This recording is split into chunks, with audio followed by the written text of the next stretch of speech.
The Iron Heel Part 2 by Jack London. Chapter 17. The Scarlet Livery. With the destruction of the Granger states, the Grangers in Congress disappeared. They were being tried for high treason, and their places were taken by the creatures of the Iron Heel.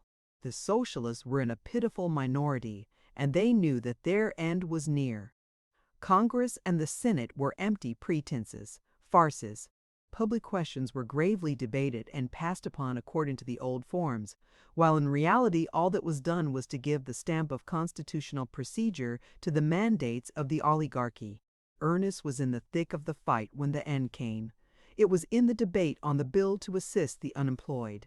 The hard times of the preceding year had thrust great masses of the proletariat beneath the starvation line, and the continued and wide-reaching disorder had but sunk them deeper.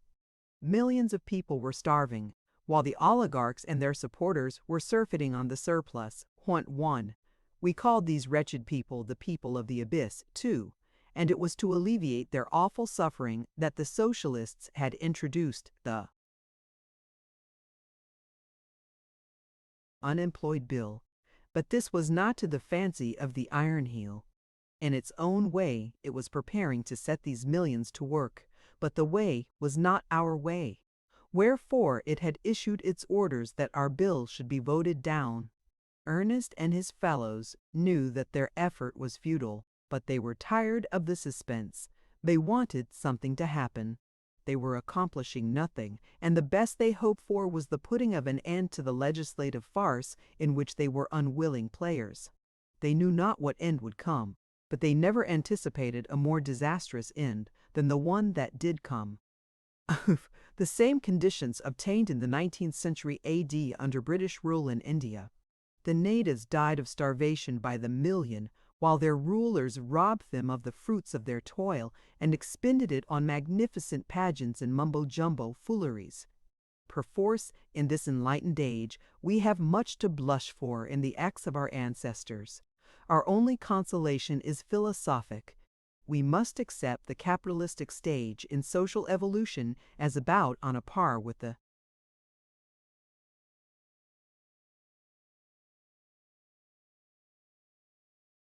earlier monkey stage. The human had to pass through those stages in its rise from the mire and slime of low organic life. It was inevitable that much of the mire and slime should cling and be not easily shaken off. 2. The people of the abyss. This phrase was struck out by the genius of H. G. Wells in the late 19th century AD. Wells was a sociological seer, sane and normal as well as warm human.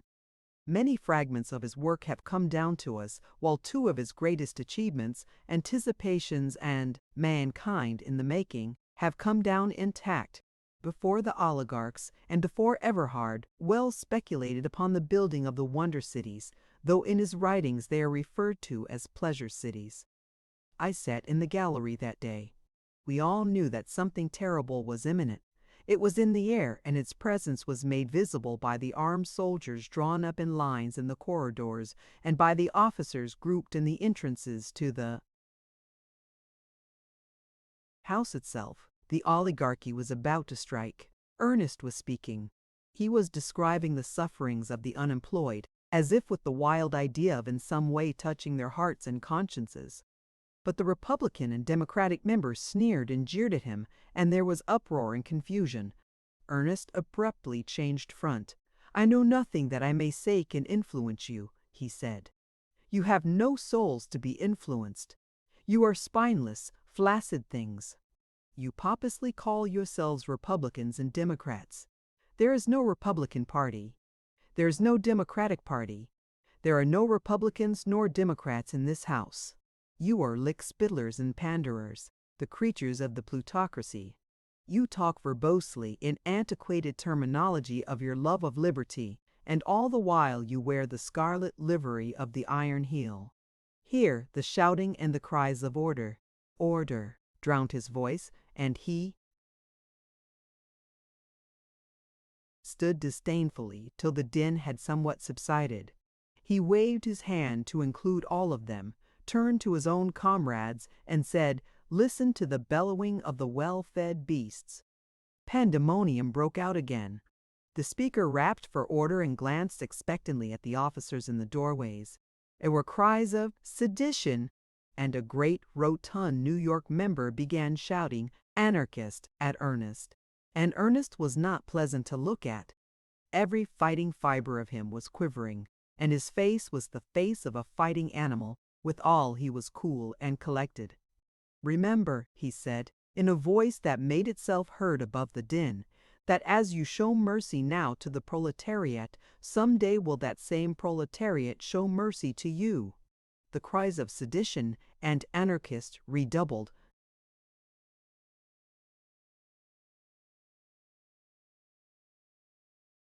"I know that you will not vote for this bill," Ernest went on.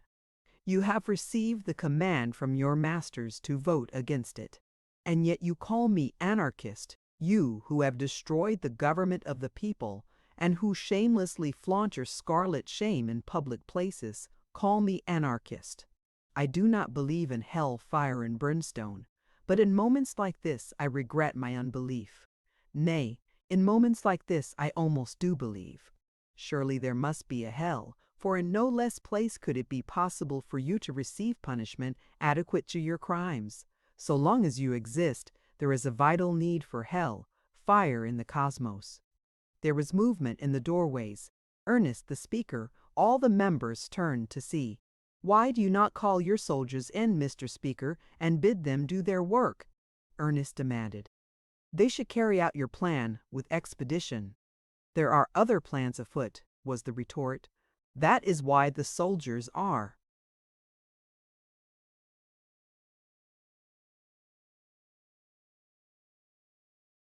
"Presents. Our plans, I suppose," Ernest sneered. "Assassination or something kindred." But at the word "assassination" the uproar broke out again. Ernest could not make himself heard, but he remained on his feet, waiting for a lull. And then it happened. From my place in the gallery, I saw nothing except the flash of the explosion. The roar of it filled my ears, and I saw Ernest reeling and falling in a swirl of smoke, and the soldiers rushing up all the aisles. His comrades were on their feet, wild with anger, capable of any violence. But Ernest steadied himself for a moment and waved his arms for silence. "It is a plot!" His voice rang out in warning to his comrades. "Do nothing or you will be destroyed." Then he slowly sank down and the soldiers reached him. The next moment,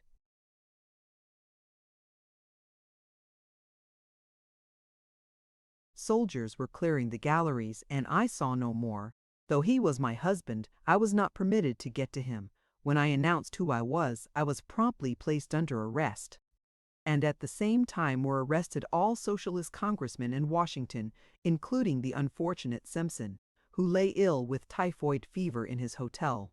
The trial was prompt and brief. The men were foredoomed. The wonder was that Ernest was not executed. This was a blunder on the part of the oligarchy, and a costly one. But the oligarchy was too confident in those days. It was drunk with success, and little did it dream that that small handful of heroes had within them the power to rock it to its foundations. Tomorrow, when the great revolt breaks out and all the world resounds with the tramp, tramp of the millions, the oligarchy will realize, and too late, how mightily that band of heroes has grown. 3.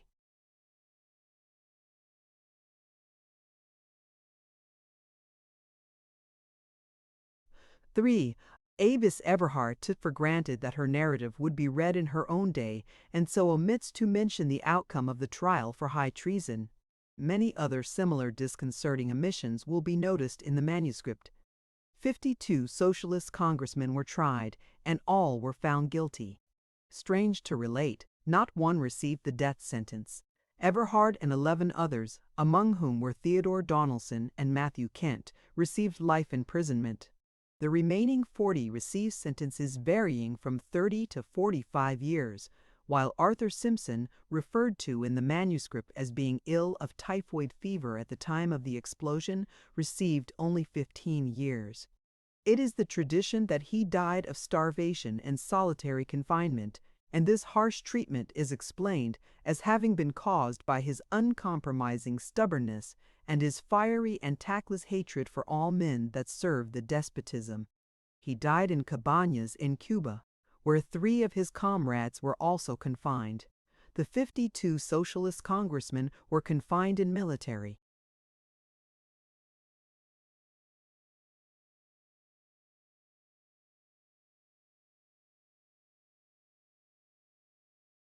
Fortresses scattered all over the United States. Thus Dubois woods were held in Puerto Rico, while Everhard and Merryweather were placed in Alcatraz, an island in San Francisco Bay that had already seen long service as a military prison. As a revolutionist myself, as one on the inside who knew the hopes and fears and secret plans of the revolutionists, I am fitted to answer, as very few are, the charge that they were guilty of exploding the bomb in Congress. And I can say flatly, without qualification or doubt of any sort, that the socialists in Congress and out had no hand in the affair. Who threw the bomb we do not know, but the one thing we are absolutely sure of is that we did not throw it. On the other hand, there is evidence to show that the Iron Heel was responsible for the act. Of course, we cannot prove this. Our conclusion is merely presumptive. But here are such facts as we do know. It had been reported to the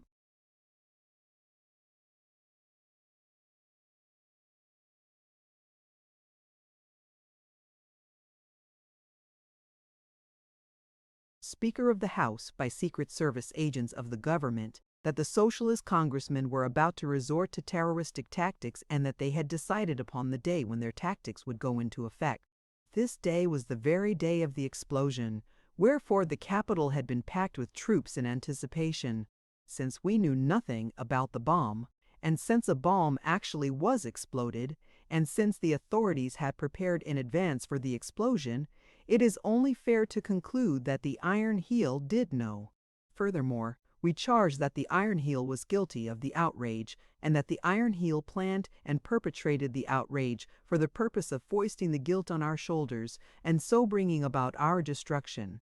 From the Speaker, the warning leaked out to all the creatures in the House that wore the scarlet livery. They knew, while Ernest was speaking, that some violent act was to be committed. And to do them justice, they honestly believed that the act was to be committed by the socialists. At the trial, and still with honest belief,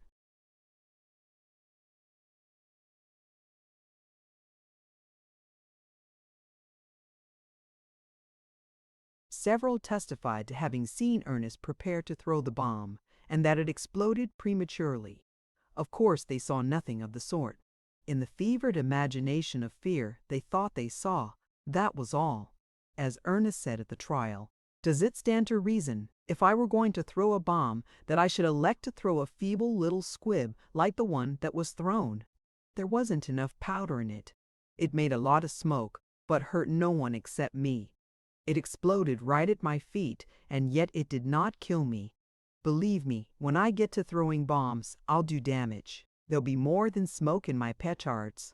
In return, it was argued by the prosecution that the weakness of the bomb was a blunder on the part of the socialists, just as its premature explosion, caused by Ernest losing his nerve and dropping it, was a blunder. And to clinch the argument, there were the several congressmen who testified to having seen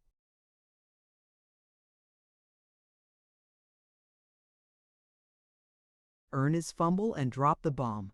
As for ourselves, not one of us knew how the bomb was thrown.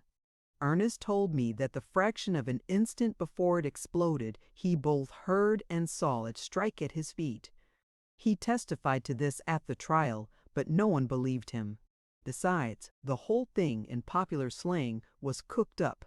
The Iron Heel had made up its mind to destroy us, and there was no withstanding it. There is a saying that truth will out. I have come to doubt that saying. 19 years have elapsed, and despite our untiring efforts, we have failed to find the man who really did throw the bomb. Undoubtedly, he was some emissary of the Iron Heel, but he has escaped detection. We have never got the slightest clue to his identity. And now, at this late date, nothing remains but for the affair to take its place among the mysteries of history, for Avis Everhard would have had to live for many generations ere she could have seen the clearing up of this particular mystery. A little less than 100 years ago, and a little more than 600 years after her death, the Confession of Pervase was discovered in the secret archives of the Vatican. It is perhaps well to tell a little something about this obscure document, which, in the main, is of interest to the historian only.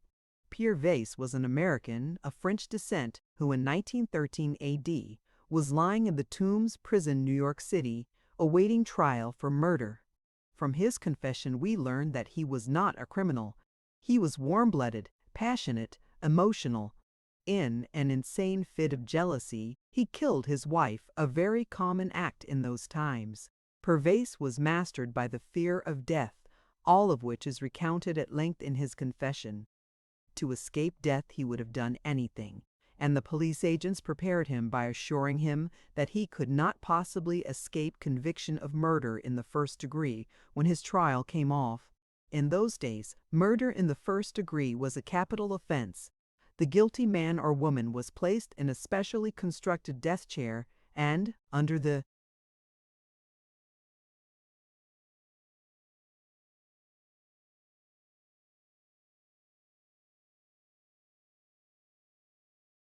supervision of competent physicians, was destroyed by a current of electricity. This was called electrocution, and it was very popular during that period. Anesthesia, as a mode of compulsory death, was not introduced until later. This man, good at heart but with a ferocious animalism close at the surface of his being, lying in jail and expectant of nothing less than death, was prevailed upon by the agents of the Iron Heel to throw the bomb in the House of Representatives. In his confession, he states explicitly that he was informed that the bomb was to be a feeble thing and that no lives would be lost. This is directly in line with the fact that the bomb was lightly charged and that its explosion at Everhard's feet was not deadly. Pervase was smuggled into one of the galleries ostensibly closed for repairs. He was to select the moment for the throwing of the bomb, and he naively confesses that in his interest in Everhard's tirade and the general commotion raised thereby, he nearly forgot his mission. Not only was he released from prison in reward for his deed, but he was granted an income for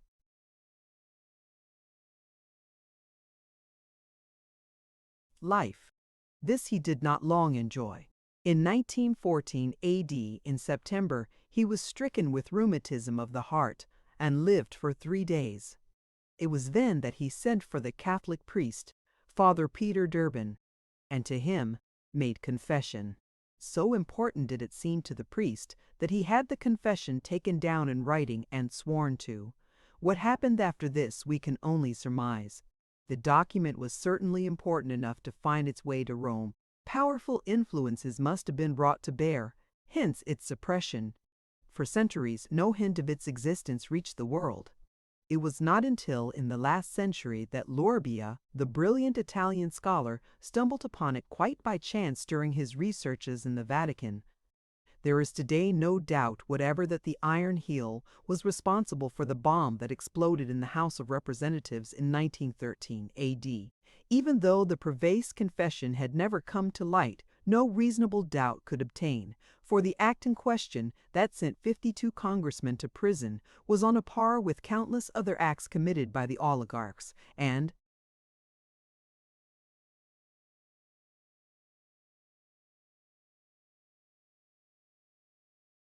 before them, by the capitalists.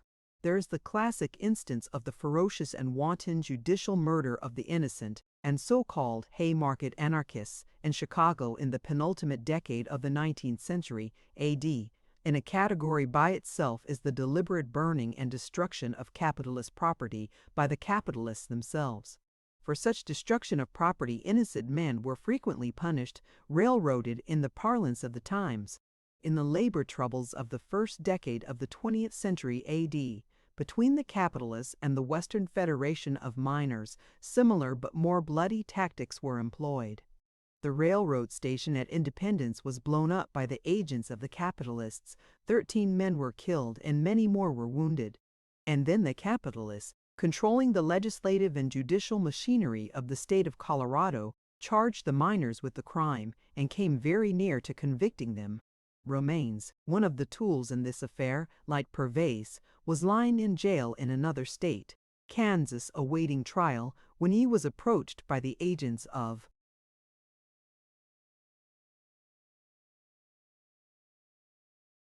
the capitalists. But, unlike Pervez, the confession of Romanes was made public in his own time. Then, during this same period, there was the case of Moyer and Haywood, two strong, fearless leaders of labor. One was president and the other was secretary of the Western Federation of Miners. The ex-governor of Idaho had been mysteriously murdered. The crime at the time was openly charged to the mine owners by the socialists and miners. Nevertheless, in violation of the national and state constitutions and by means of conspiracy on the parts of the governors of Idaho and Colorado, Moyer and Haywood were kidnapped, thrown into jail, and charged with the murder. It was this instance that provoked from Eugene Veth Debs, national leader of the American Socialists at the time, the following words: "The labor leaders that cannot be bribed nor bullied must be ambushed and murdered." The only crime of Moyer and Haywood is that they had been unswervingly true to the working class. The capitalists have stolen our country, debauched our politics, defiled our judiciary, and written over us rough shod, and now they propose to murder those who will not abjectly surrender to their brutal dominion. The governors of Colorado and Idaho are but executing the mandates of their masters, the plutocracy. The issue is the workers versus the plutocracy. If they strike the first violent blow, we will strike the last.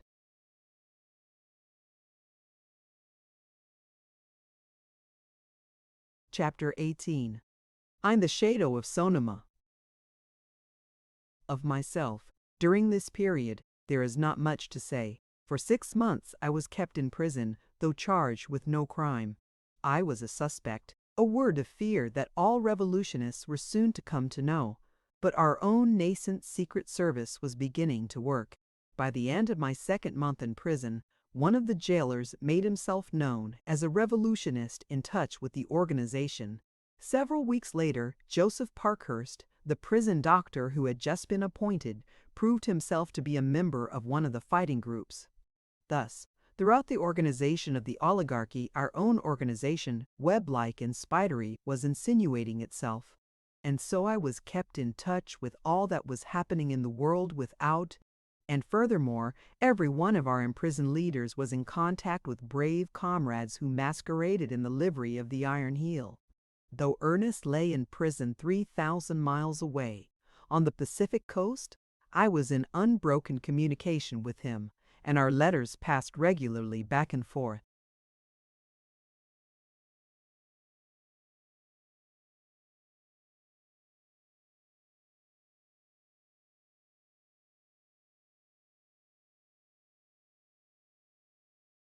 The leaders in prison and out were able to discuss and direct the campaign. It would have been possible within a few months to have effected the escape of some of them. But since imprisonment proved no bar to our activities, it was decided to avoid anything premature. 52 congressmen were in prison and fully 300 more of our leaders. It was planned that they should be delivered simultaneously. If part of them escaped, the vigilance of the oligarchs might be aroused so as to prevent the escape of the remainder. On the other hand, it was held that a simultaneous jail delivery all over the land would have immense psychological influence on the proletariat. It would show our strength and give confidence.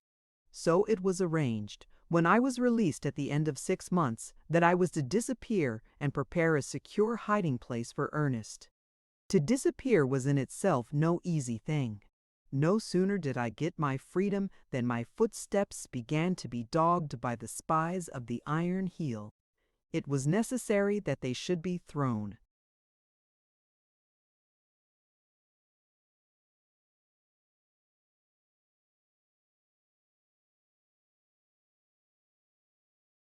Off the track, and that I should win to California. It is laughable the way this was accomplished, Already the passport system, modeled on the Russian, was developing. I dared not cross the continent in my own character. It was necessary that I should be completely lost if ever I was to see Ernest again, for by trailing me after he escaped, he would be caught once more. Again, I could not disguise myself as a proletarian and travel. There remained the disguise of a member of the oligarchy. While the arch-oligarchs were no more than a handful, there were myriads of lesser ones of the type, say, of Mr. Wixon men, worth a few millions, who were adherents of the arch-oligarchs. The wives and daughters of these lesser oligarchs were legion, and it was decided that I should assume the disguise of such a one.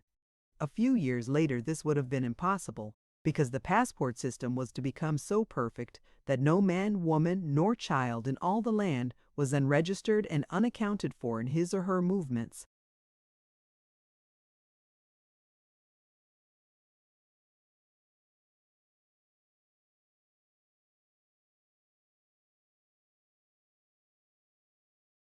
When the time was ripe, the spies were thrown off my track. An hour later, Avis Everhard was no more. At that time, one Felice van Verdecken, accompanied by 2 maids and a lapdog, with another maid for the lapdog, 1, entered a drawing-room on a Pullman, 2, and a few minutes later was speeding west. This ridiculous picture well illustrates the heartless conduct of the masters. While people starved, lapdogs were waited upon by maids. This was a serious masquerade on the part of Avis Everhard. Life and death and the cause were in the issue. Therefore, the picture must be accepted as a true picture. It affords a striking commentary of the times. 2. Pullman, the designation of the more luxurious railway cars of the period, and so named from the inventor. The 3 maids who accompanied me were revolutionists. 2 were members of the fighting groups, and the 3rd, Grace Holbrook, entered a group the following year, and 6 months later was executed by the iron heel. She it was who waited upon the dog. Of the other 2, Bertha Stoll disappeared 12 years later, while Anna Royalston still lives and plays an increasingly important part in the Revolution. 3. Despite continual and almost inconceivable hazards, Anna Royalston lived to the royal age of 91. As the Polcocks defied the executioners of the fighting groups, so she defied the executioners of the iron heel. She bore a charmed life and prospered amid dangers and alarms. She herself was an executioner for the fighting groups, and, known as the Red Virgin, she became one of the inspired figures of the Revolution. When she was an old woman of 69, she shot Bloody Halcliffe down in the midst of his armed escort and got away unscathed. In the end she died peaceably of old age in a secret refuge of the revolutionists in the Ozark Mountains.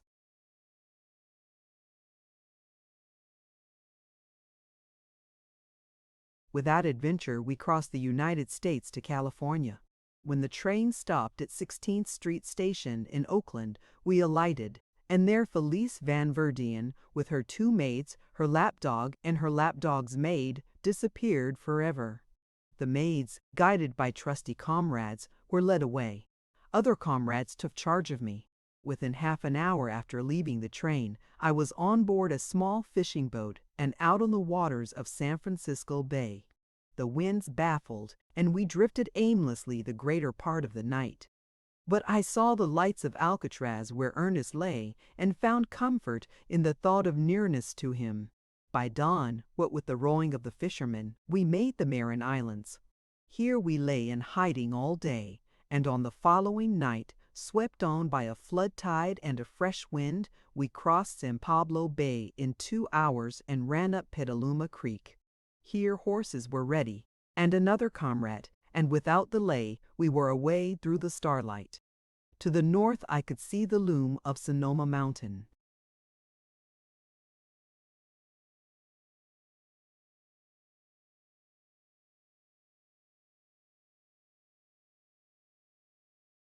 Toward which we rode. We left the old town of Sonoma to the right and rode up a canyon that lay between outlying buttresses of the mountain. The wagon road became a wood road. The wood road became a cow path, and the cow path dwindled away and ceased among the upland pastures. Straight over Sonoma Mountain we rode. It was the safest route. There was no one to mark our passing. Dawn caught us on the northern brow, and in the gray light we dropped down through chaparral into redwood canyons deep and warm with the breath of passing summer. It was old country to me that I knew and loved, and soon I became the guide. The hiding place was mine. I had selected it. We let down the bars and crossed an upland meadow. Next we went over a low, oak-covered ridge and descended into a smaller meadow. Again we climbed a ridge, this time riding under red-limbed madronos and manzanitas of deeper red. The first rays of the sun streamed upon our backs as we climbed. A flight of quail thrummed off through the thickets. A big jackrabbit crossed our path, leaping swiftly in, silently like a deer, and then a deer, a many-pronged buck. The sun flashing red gold for neck and shoulders, cleared the crest of the ridge before us and was gone. We followed in his wake a space, then dropped down a zigzag trail that he disdained into a group of noble redwoods that stood about a pool of water murky with minerals from the mountainside. I knew every inch of the way. Once a writer friend of mine had owned the ranch, but he too had become a revolutionist, though more disastrously than I, for he was already dead and gone, and none knew where nor how. He alone, in the days he had lived, knew the secret of the hiding place for which I was bound. He had bought the ranch for beauty and paid a round price for it, much to the disgust of the local farmers. He used to tell with great glee how they were wont to shake their heads mournfully at the price, to accomplish ponderously a bit of mental arithmetic, and then to say, "But you can't make 6% on it."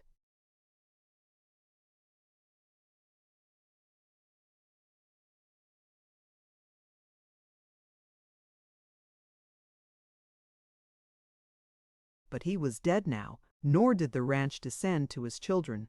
Of all men, it was now the property of Mr. Wixon, who owned the whole eastern and northern slopes of Sonoma Mountain, running from the Spreckles estate to the divide of Bennett Valley. Out of it he had made a magnificent deer park where, over thousands of acres of sweet slopes and glades and canyons, the deer ran almost in primitive wildness. The people who had owned the soil had been driven away. A state home for the feeble-minded had also been demolished to make room for the deer.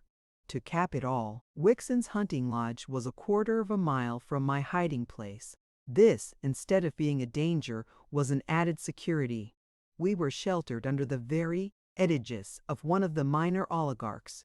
Suspicion, by the nature of the situation, was turned aside.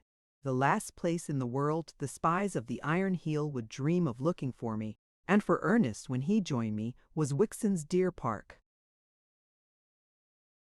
We tied our horses among the redwoods at the pool. From a cache behind a hollow, rotting log, my companion brought out a variety of things: a 50-pound sack of flour, tinned foods of all sorts, cooking utensils, blankets, a canvas tarpaulin, books and writing material, a great bundle of letters, a 5-gallon can of kerosene, an oil stove, and, last and most important, a large coil of stout rope. So large was the supply of things that a number of trips would be necessary to carry them to the refuge. But the refuge was very near. Taking the rope and leading the way, I passed through a glade of tangled vines and bushes that ran between two wooded knolls. The glade ended abruptly at the steep bank of a stream. It was a little stream rising from springs, and the hottest summer never dried it up. On every hand were tall wooded knolls, a group of them, with all the seeming of having been flung there from some careless Titan's hand. There was no bedrock in them. They rose from their bases hundreds of feet, and they were composed of red, volcanic earth, the famous wine soil of Sonoma. Through these the tiny stream had cut its deep and precipitous channel. It was quite a scramble down to the stream bed, and, once on the bed, we went downstream perhaps for 100 feet. And then we came to the great hole. There was no warning of the existence of the hole, Nor was it a hole in the common sense of the word. One crawled through tight-locked briars and branches and found oneself on the very edge, peering out and down through a green screen. A couple of 100 feet in length and width, it was half of that in depth. Possibly because of some fault that had occurred when the knolls were flung together, and certainly helped by freakish erosion, the hole had been scooped out in the course of centuries by the wash of water. Nowhere did the raw earth appear. All was garmented by vegetation, from tiny maidenhair and goldback ferns to mighty redwood and Douglas spruces. These great trees even sprang out from the walls of the hole. Some leaned over at angles as great as 40.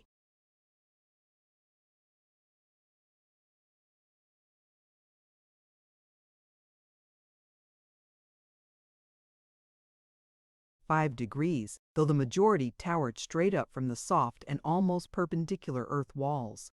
It was a perfect hiding place. No one ever came there, not even the village boys of Glen Ellen. Had this hole existed in the bed of a canyon a mile long or several miles long, it would have been well known. But this was no canyon. From beginning to end, the length of the stream was no more than 500 yards. 300 yards above the hole, the stream took its rise in a spring at the foot of a flat meadow. 100 yards below the hole, the stream ran out into open country, joining the main stream and flowing across rolling and grass-covered land. My companion took a turn of the rope around a tree, and with me fast on the other end, lowered away. In no time I was on the bottom, and in but a short while he had carried all the articles from the cache and lowered them down to me. He hauled the rope up and hid it, and before he went away, called down to me a cheerful parting. Before I go on, I want to say a word for this comrade, John Carlson, a humble figure of the Revolution, one of the countless faithful ones in the ranks. He worked for Wixon in the stables near the hunting lodge. In fact, it was on Wixon's horses that we had ridden over Sonoma Mountain. For nearly 20 years now, John Carlson has been custodian of the refuge.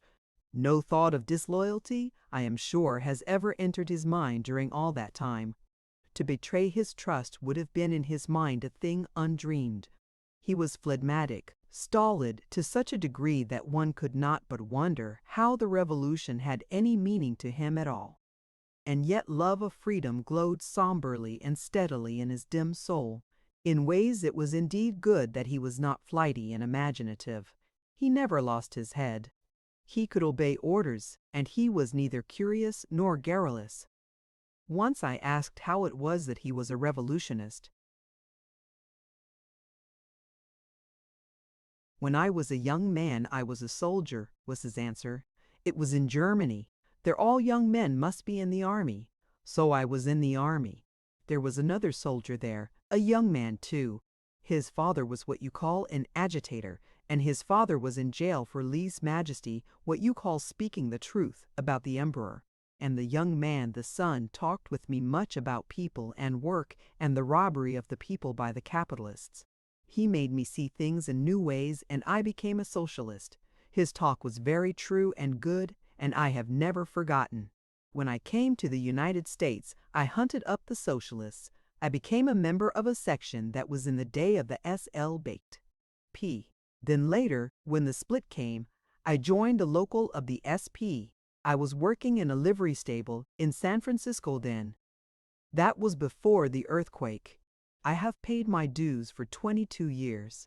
I am yet a member, and I yet pay my dues, though it is very secret now. I will always pay my dues, and when the cooperative commonwealth comes, I will be glad."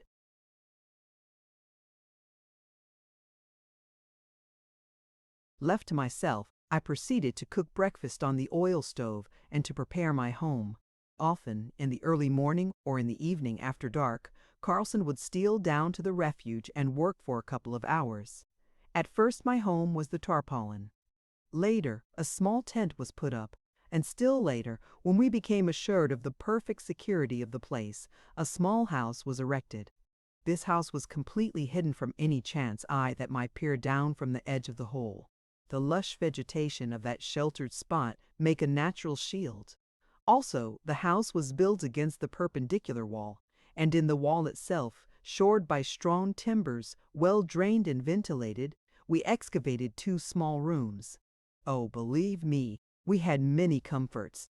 When Biedenbach, the German terrorist, hid with us some time later, he installed a smoke-consuming device that enabled us to sit by crackling wood fires on winter nights. And here I must say a word for that gentle soul terrorist than whom there is no comrade in the revolution more fearfully misunderstood. Comrade.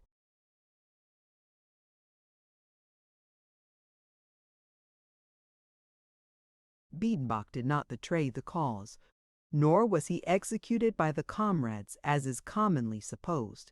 This canard was circulated by the creatures of the oligarchy. Comrade Biedenbach was absent-minded, forgetful. He was shot by one of our lookouts at the cave refuge at Carmel through failure on his part to remember the secret signals. It was all a sad mistake, and that he betrayed his fighting group is an absolute lie. No truer, more loyal man ever labored for the cause. 4.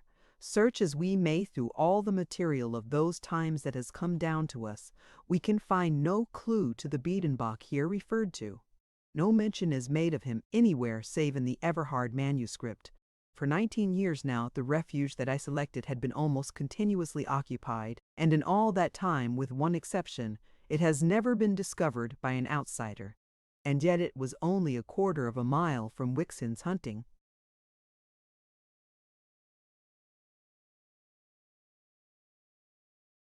Lodge, and a short mile from the village of Glen Ellen.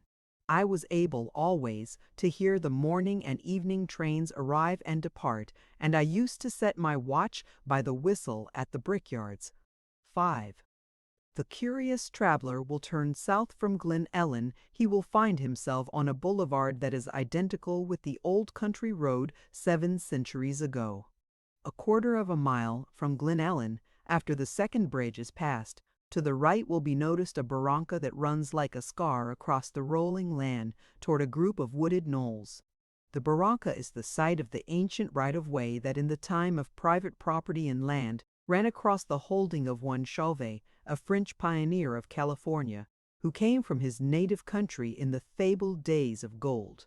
The wooded knolls are the same knolls referred to by Avis Everhard. The great earthquake of 2368 AD broke off the side of one of these knolls and toppled it into the hole where the Everhards made their refuge. Since the finding of the manuscript, excavations have been made, and the house, the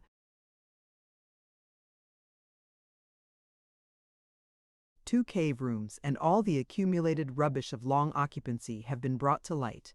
Many valuable relics have been found, among which, curious to relate, is the smoke-consuming device of Biedenbach's mentioned in the narrative. Students interested in such matters should read the brochure of Arnold Bentham, soon to be published. A mile northwest from the wooded knolls brings one to the site of Wake Robin Lodge, at the junction of Wildwater and Sonoma Creeks. It may be noticed, in passing, that Wildwater was originally called Graham Creek and was so named on the early local maps. But the later name sticks. It was at Wake Robin Lodge that Avis Everhard later lived for short periods when, disguised as an agent provocateur of the Iron Heel, she was enabled to play with impunity her part among men and events. The official permission to occupy Wake Robin Lodge is still on the records, signed by no less a man than Wixon, the minor oligarch of the manuscript.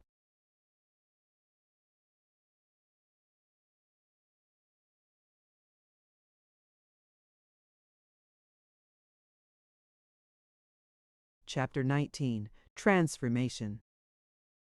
You must make yourself over again, Ernest wrote to me. You must cease to be.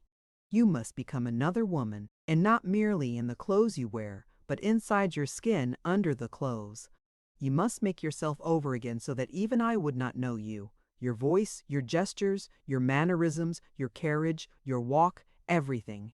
This command I obeyed.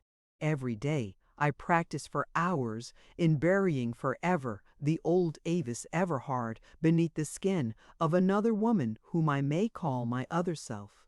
It was only by long practice that such results could be obtained. In the mere detail of voice intonation, I practiced almost perpetually till the voice of my new self became fixed, automatic. It was this automatic assumption of a role that was considered imperative. One must become so adept as to deceive oneself. It was like learning a new language, say the French. At first, speech in French is self-conscious, a matter of the will. The student thinks in English and then transmutes into French, or reads in French but transmutes into English before he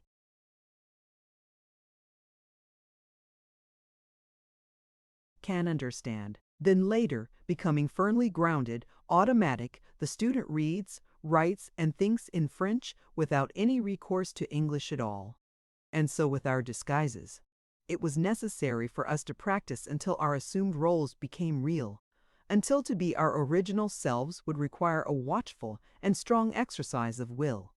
Of course, at first much was mere blundering experiment. We were creating a new art, and we had much to discover. But the work was going on everywhere.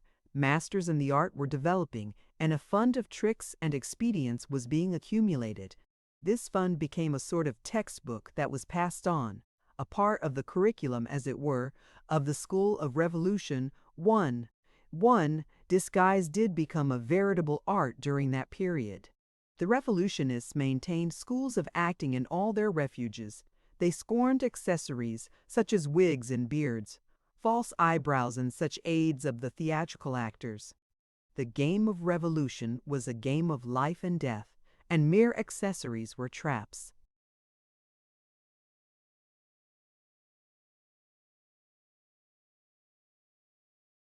Disguise had to be fundamental, intrinsic, part and parcel of one's being, second nature.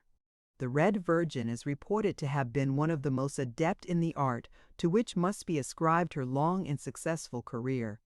It was at this time that my father disappeared.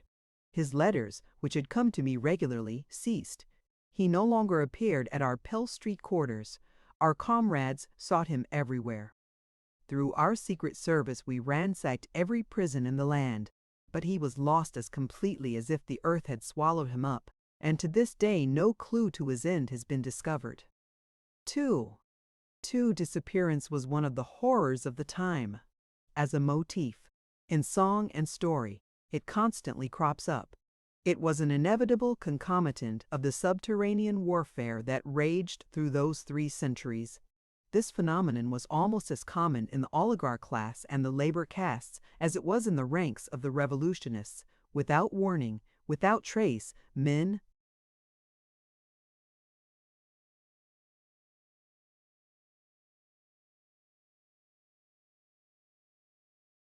and women and even children disappeared and were seen no more, their end shrouded in mystery.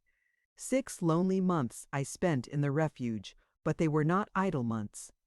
Our organization went on apace, and there were mountains of work always waiting to be done. Ernest and his fellow leaders from their prisons decided what should be done, and it remained for us on the outside to do it. There was the organization of the mouth-to-mouth propaganda, the organization, with all its ramifications, of our spy system, the establishment of our secret printing presses, and the establishment of our underground railways, which meant the knitting together of all our myriads of places of refuge and the formation of new refuges where links were missing in the chains we ran over all the land. So I say, the work was never done. At the end of 6 months, my loneliness was broken by the arrival of 2 comrades. They were young girls, brave souls, and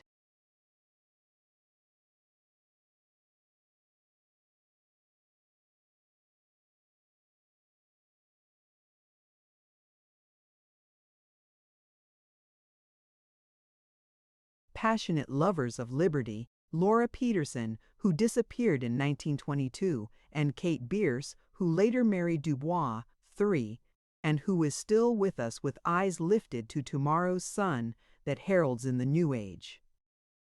3. Dubois, the present librarian of artists, is a lineal descendant of this revolutionary pair.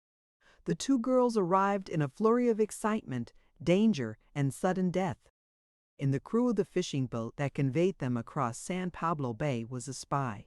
A creature of the Iron Heel, he had successfully masqueraded as a revolutionist and penetrated deep into the secrets of our organization. Without doubt he was on my trail, for we had long since learned that my disappearance had been cause of deep concern to the Secret Service of the oligarchy. Luckily, as the outcome proved, he had not divulged his discoveries to anyone. He had evidently delayed reporting, preferring to wait until he had brought things to a successful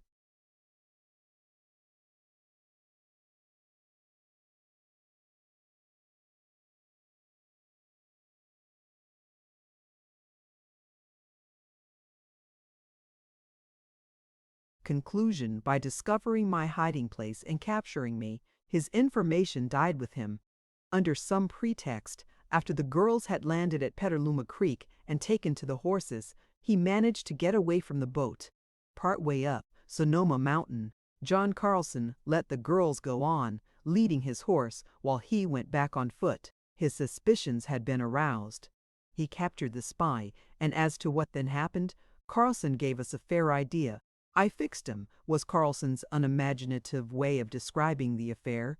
"I fixed him," he repeated, while a somber light burnt in his eyes, and his huge, toil-distorted hands opened and closed eloquently. He made no noise. I hid him, and tonight I will go back and bury him deep. During that period I used to marvel at my own metamorphosis. At times it seemed impossible, either that I had ever lived a placid, peaceful life in a college town, or else that I had become a revolutionist insured to scenes of violence and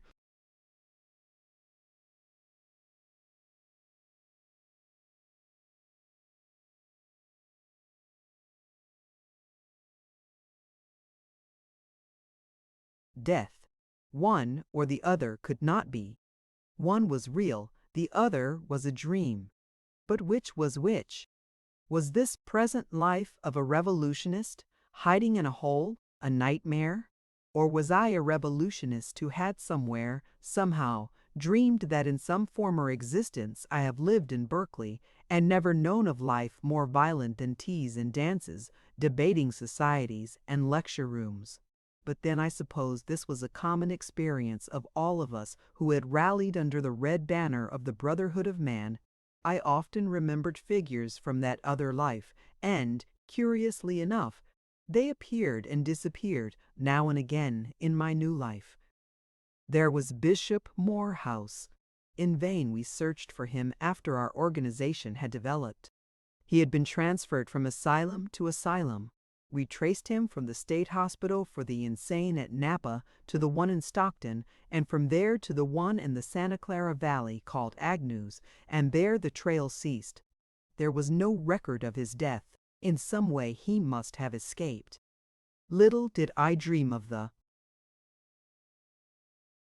awful manner in which I was to see him once again, the fleeting glimpse of him in the whirlwind carnage of the Chicago Commune. Jackson, who had lost his arm in the Sierra Mills and who had been the cause of my own conversion into a revolutionist, I never saw again, but we all knew what he did before he died. He never joined the revolutionists. Embittered by his fate, brooding over his wrongs, he became an anarchist, not a philosophic anarchist, but a mere animal, mad with hate and lust for revenge. And well, he revenged himself. Evading the guards, in the night-time while all were asleep, he blew the Pertonwaity Palace into atoms. Not a soul escaped, not even the guards. And in prison, while awaiting trial, he suffocated himself under his blankets. Dr. Hammerfield and Dr. Ballenford achieved quite different fates from that of Jackson. They have been faithful to their salt, and they have been correspondingly rewarded with ecclesiastical palaces wherein they dwell at peace.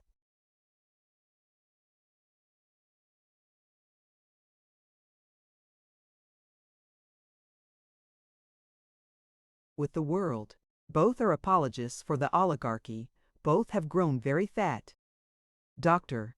Hammerfield, as Ernest once said, has succeeded in modifying his metaphysics so as to give God's sanction to the iron heel, and also to include much worship of beauty and to reduce to an invisible wraith the gaseous vertebrate described by Haeckel, the difference between Dr. Hammerfield and Dr. Ballingford being that the latter has made the god of the oligarchs a little more gaseous and a little less vertebrate. Peter Donnelly, the scab foreman at the Sierra Mills whom I encountered while investigating the case of Jackson, was a surprise to all of us. In 1918, I was present at a meeting of the Frisco Reds. Of all our fighting groups, this one was the most formidable, ferocious, and merciless. It was really not a part of our organization. Its members were fanatics, madmen. We dared not encourage such a spirit. On the other hand, though they did not belong to us, we remained on friendly terms with them. It was a matter of vital importance that brought me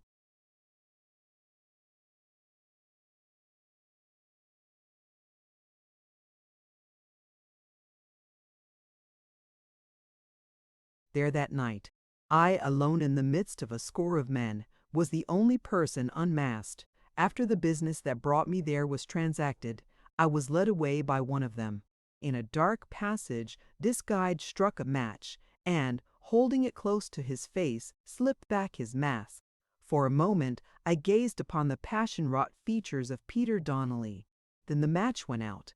"I just wanted you to know it was me," he said in the darkness. "You remember Dallas, the superintendent?" I nodded at recollection of the vulpine-faced superintendent of the Sierra Mills. "Well, I got him first," Donnelly said with pride. "'Twas after that I joined the Reds." "But how comes it that you are here?" I queried. "Your wife and children?"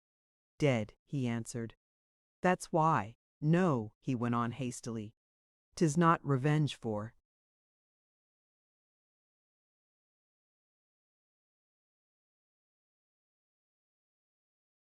them.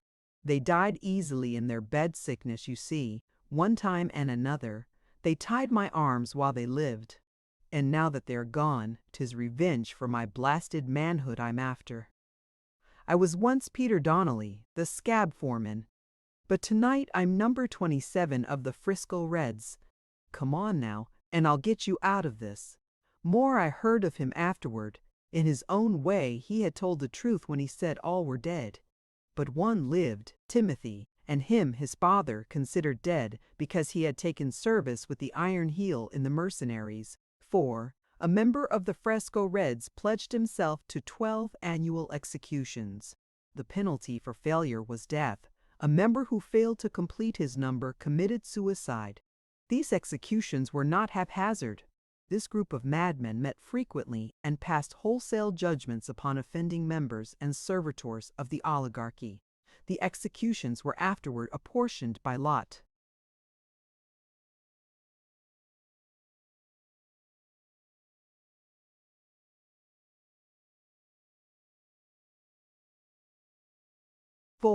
In addition to the labor castes, there arose another castes, the military. A standing army of professional soldiers was created, officered by members of the oligarchy and known as the mercenaries. This institution took the place of the militia, which had proved impracticable under the new regime. Outside the regular secret service of the Iron Heel, there was further established a secret service of the mercenaries, this latter forming a connecting link between the police and the military. In fact, the business that brought me there the night of my visit was such a trial. One of our own comrades, who for years had successfully maintained himself in a clerical position in the local bureau of the Secret Service of the Iron Heel, had fallen under the ban of the Frisco Reds and was being tried. Of course he was not present, and of course his judges did not know that he was one of our men. My mission had been to testify to his identity and loyalty. It may be wondered how we came to know of the affair at all. The explanation is simple. One of our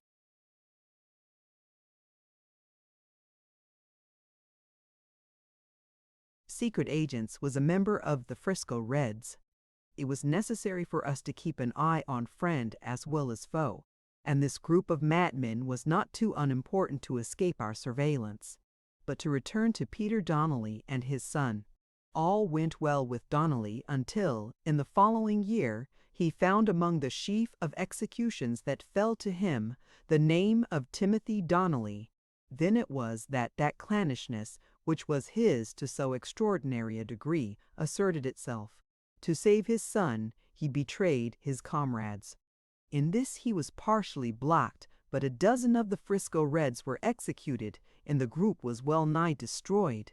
In retaliation, the survivors meted out to Donnelly the death he had earned by his treason. Nor did Timothy Donnelly long survive.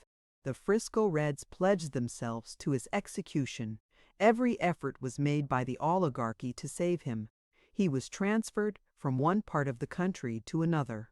3 of the Reds lost there.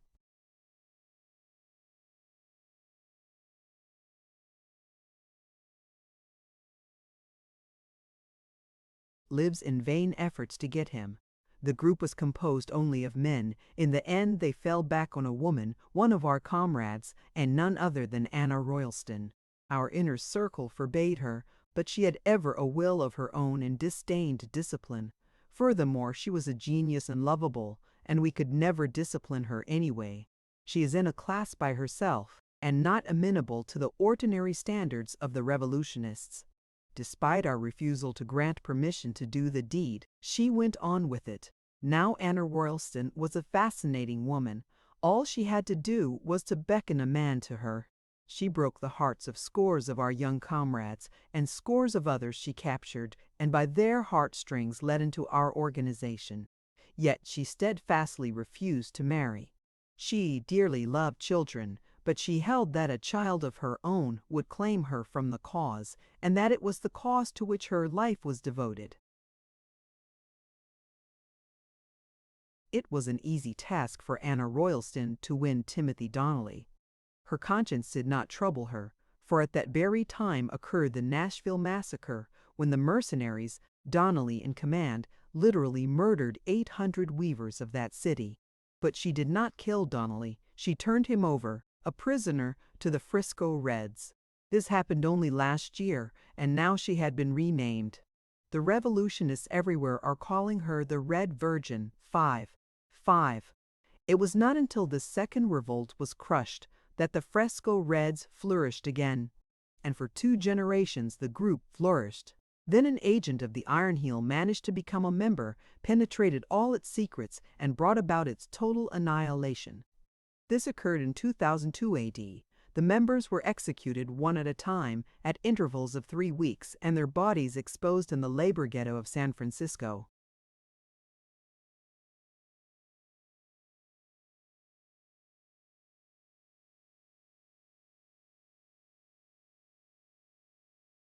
Colonel Ingram and Colonel Van Gilbert are 2 more familiar figures that I was later to encounter. Colonel Ingram rose high in the oligarchy and became minister to Germany. He was cordially detested by the proletariat of both countries. It was in Berlin that I met him, where, as an accredited international spy of the Iron Heel, I was received by him and afforded much assistance. Incidentally, I may state that in my dual role I managed a few important things for the revolution. Colonel Van Gilbert became known as Snarling Van Gilbert. His important part was played in drafting the new code after the Chicago Commune.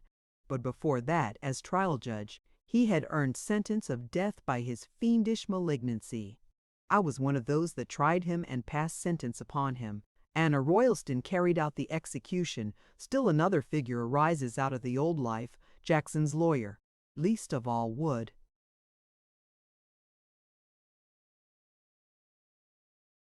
I have expected again to meet this man, Joseph Hurd. It was a strange meeting. Late at night, 2 years after the Chicago Commune, Ernest and I arrived together at the Benton Harbor Refuge. This was in Michigan, across the lake from Chicago. We arrived just at the conclusion of the trial of a spy. Sentence of death had been passed, and he was being led away. Such was the scene as we came upon it. The next moment, the wretched man had wrenched free from his captors and flung himself at my feet, his arms clutching me about the knees in a vice-like grip as he prayed in a frenzy for mercy. As he turned his agonized face up to me, I recognized him as Joseph Hurd. Of all the terrible things I have witnessed, never have I been so unnerved as by this frantic creature's pleading for life. He was mad for life. It was pitiable. He refused to let go of me, despite the hands of a dozen comrades. And when at last he was dragged shrieking away, I sank down fainting upon the floor. It is far easier to see brave men die than to hear a coward beg for life. 6.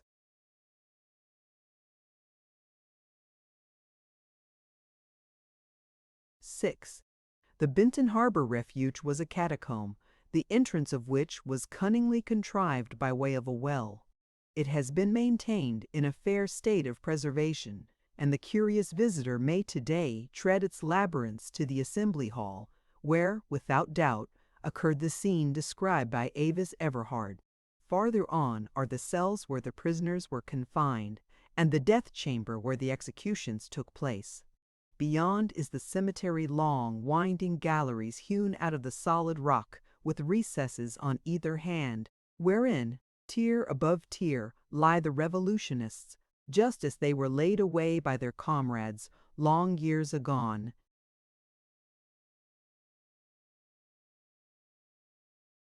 Chapter 20. A Lost Oligarchy. But in remembering the old life, I have run ahead of my story into the new life. The wholesale jail delivery did not occur until well along into 1915. Complicated as it was carried through without a hitch, and as a very creditable achievement it cheered us on in our work.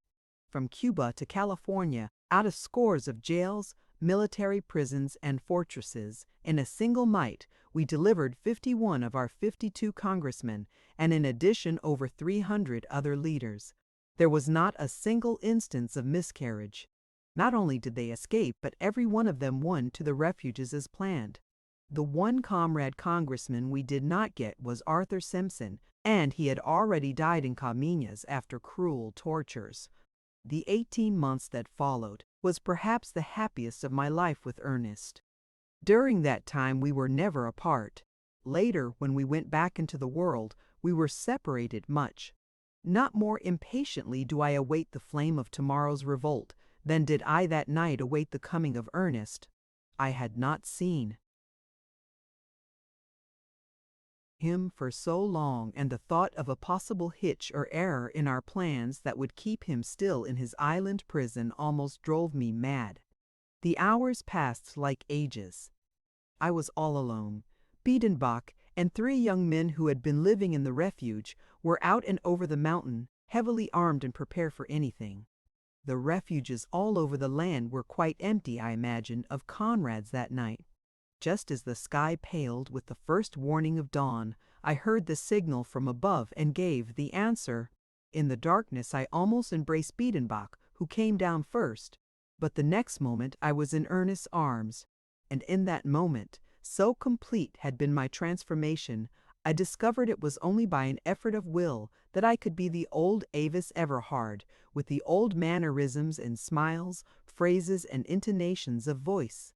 It was by strong effort only that I was able to maintain my old identity. I could not allow myself to forget for an instant, so automatically imperative had become the new personality I had.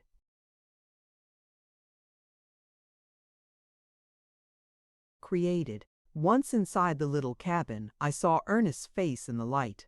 With the exception of the prison pallor, there was no change in him, at least, not much. He was my same lover, husband, and hero, and yet there was a certain ascetic lengthening of the lines of his face.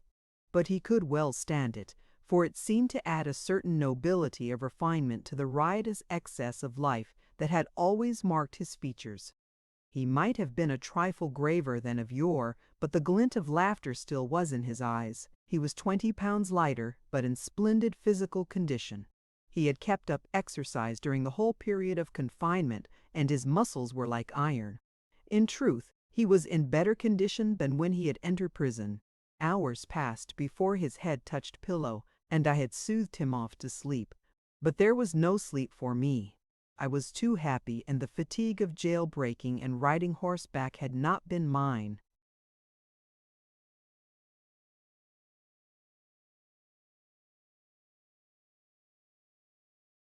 While Ernest slept, I changed my dress, arranged my hair differently, and came back to my new automatic self.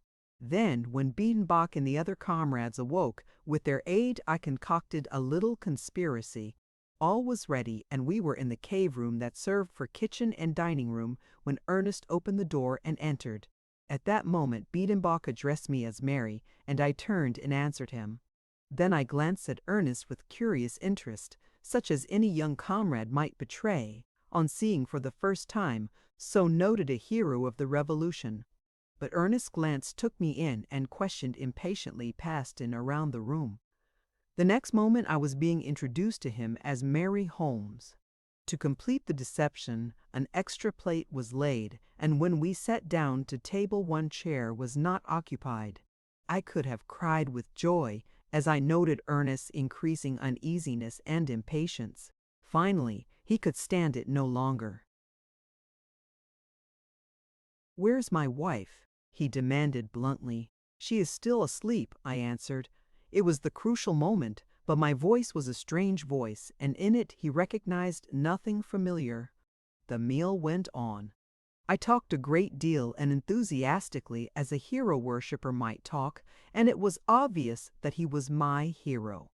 I rose to a climax of enthusiasm and worship, and, before he could guess my intention, threw my arms around his neck and kissed him on the lips. He held me from him at arm's length and stared about in annoyance and perplexity. The four men greeted him with roars of laughter, and explanations were made. At first he was skeptical. He scrutinized me keenly and was half convinced, then shook his head and would not believe. It was not until I became the old Avis Everhard and whispered secrets in his ear that none knew but he and Avis Everhard that he accepted me as his really truly wife.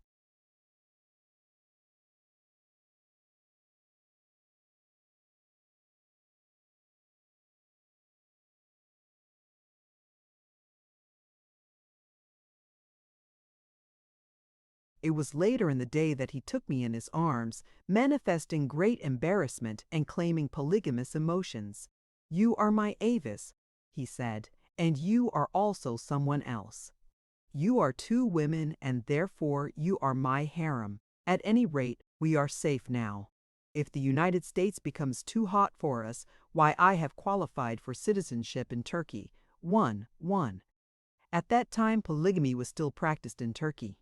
Life became for me very happy in the refuge. It is true, we worked hard and for long hours, though we worked together. We had each other for 18 precious months, and we were not lonely, for there was always a coming and going of leaders and comrades, strange voices from the underworld of intrigue and revolution, bringing stranger tales of strife and war from all our battle line. And there was much fun and delight. We were not mere gloomy conspirators. We toiled hard and suffered greatly, filled the gaps in our ranks and went on, and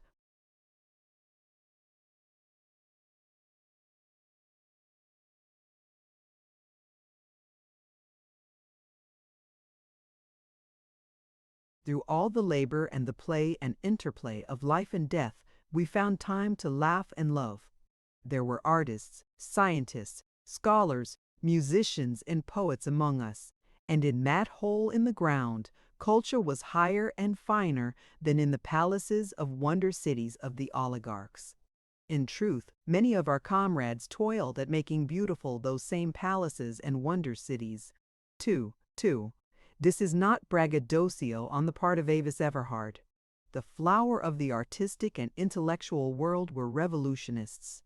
With the exception of a few of the musicians and singers, and of a few of the oligarchs, all the great creators of the period whose names have come down to us were revolutionists. Nor were we confined to the refuge itself. Often at night we rode over the mountains for exercise, and we rode on Wixon's horses. If only he knew how many revolutionists his horses have carried. We even went on picnics to isolated spots we knew, where we remained all day, going before daylight and returning.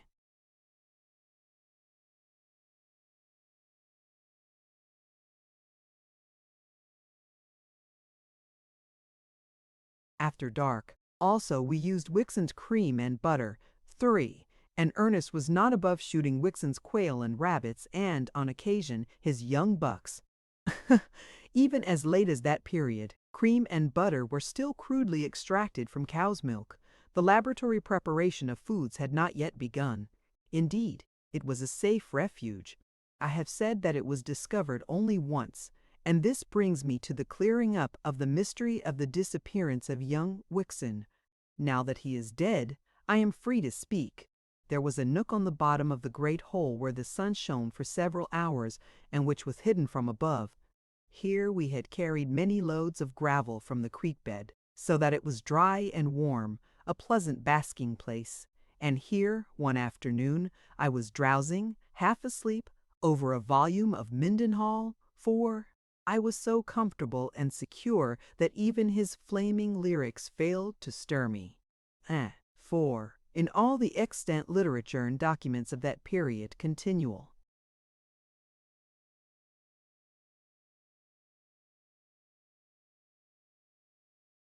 reference is made to the poems of Rudolf Mendenhall. By his comrades he was called the Flame. He was undoubtedly a great genius. Yet beyond weird and haunting fragments of his verse, quoted in the writings of others, nothing of his has come down to us. He was executed by the Iron Heel in 1928 AD. I was aroused by a clod of earth striking at my feet. Then from above I heard a sound of scrambling. The next moment a young man with a final slide down the crumbling wall alighted at my feet. It was Philip Wixon, though I did not know him at the time. He looked at me coolly and uttered a low whistle of surprise. "Well," he said, and the next moment, cap in hand, he was saying, "I beg your pardon. I did not expect to find anyone here. I was not so cool. I was still a tyro so far as concerned, knowing how to behave in desperate circumstances. Later on, when I was an international spy, I should have been less clumsy, I am sure. As it was, I scrambled to my feet and cried out the danger call. "Why did you do that?" he asked, looking at me searchingly. It was evident that he had no suspicion of our presence when making the descent. I recognized this with relief. "For what purpose do you think I did it?" I countered. I was indeed clumsy in those days. "I don't know," he answered, shaking his head, "unless you've got friends about. Anyway, you've got some explanations to make. I don't like the look of it. You are trespassing.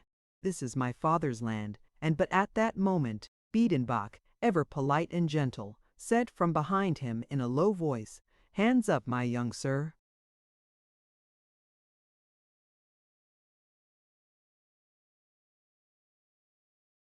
Young Wixon put his hands up first, then turned to confront Biedenbach, who held a 30-30 automatic rifle on him. Wixon was imperturbable. "Oh ho," he said, "a nest of revolutionists, and quite a hornet's nest it would seem. Well, you won't abide here long, I can tell you." "Maybe you'll abide here long enough to reconsider that statement," Biedenbach said quietly, "and in the meanwhile I must ask you to come inside with me." Inside. The young man was genuinely astonished. "Have you a catacomb here? I have heard of such things." "Come and see," Biedenbach answered with his adorable accent. "But it is unlawful," was the protest.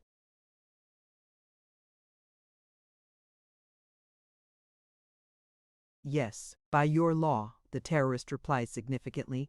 "But by our law, believe me, it is quite lawful. You must accustom yourself to the fact that you are in another world than the one of oppression and brutality in which you have lived." "There is room for argument there," Wixon muttered. "Then stay with us and discuss it." The young fellow laughed and followed his captor into the house. He was led into the inner cave room, and one of the young comrades left to guard him, while we discussed the situation in the kitchen.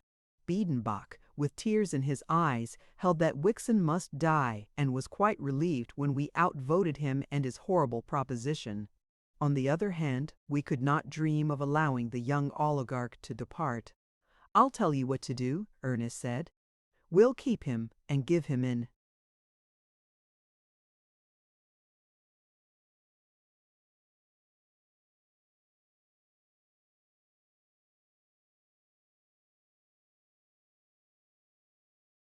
education. I bespeak the privilege, then, of enlightening him in jurisprudence, Biedenbach cried, and so a decision was laughingly reached. We would keep Philip Wickson a prisoner and educate him in our ethics and sociology. But in the meantime, there was work to be done. All trace of the young oligarch must be obliterated. There were the marks he had left when descending the crumbling wall of the hole.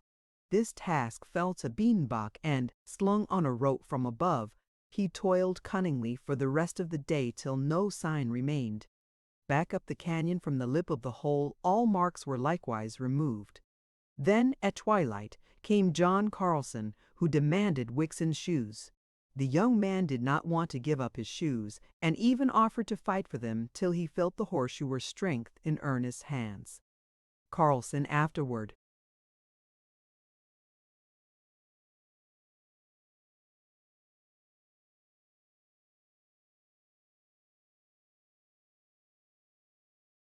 reported several blisters and much grievous loss of skin due to the smallness of the shoes, but he succeeded in doing gallant work with them. Back from the lip of the hole, where ended the young man's obliterated trial, Carlson put on the shoes and walked away to the left. He walked for miles, around knolls, over ridges and through canyons, and finally covered the trail in the running water of a creek bed. Here he removed the shoes and, still hiding trail for a distance, at last put on his own shoes. A week later Wickson got back his shoes. That night the hounds were out, and there was little sleep in the refuge. Next day, time and again, the baying hounds came down the canyon, plunged off to the left on the trail Carlson had made for them, and were lost to ear in the farther canyons high up the mountain. And all the time our men waited in the refuge, weapons in hand, automatic revolvers and rifles, to say nothing of half a dozen infernal machines of Biedenbach's manufacture. A more surprised party of rescuers could not be imagined had they ventured down into our hiding place. I have now given the true disappearance of Philip Wickson, one-time oligarch, and, later, comrade in the Revolution. For we converted him in the end. His mind was fresh and plastic, and by nature he was very ethical. Several months later we rode him on one of his father's horses over Sonoma Mountains to Petaluma Creek and embarked him in a small fishing launch. By easy stages we smuggled him along our underground railway to the Carmel Refuge. There he remained 8 months, at the end of which time, for 2 reasons, he was loath to leave us. One reason was that he had fallen in love with Anna Royalston, and the other was that he had become one of us. It was not until he became convinced of the hopelessness of his love affair that he acceded to our wishes and went back to his father. Ostensibly an oligarch until his death, he was in reality one of the most valuable of our agents. Often and often has the Iron Heel been dumbfounded by the miscarriage of its plans and operations against us. If it but knew the number of its own members who are our agents, it would.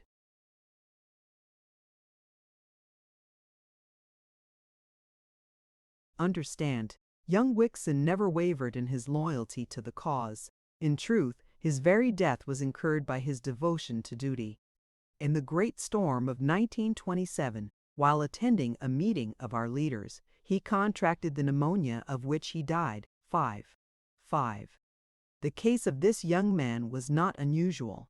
Many young men of the oligarchy, impelled by sense of right conduct, or their imaginations captured by the glory of the revolution, ethically or romantically devoted their lives to it. In similar way, many sons of the Russian nobility played their parts in the earlier and protracted revolution in that country.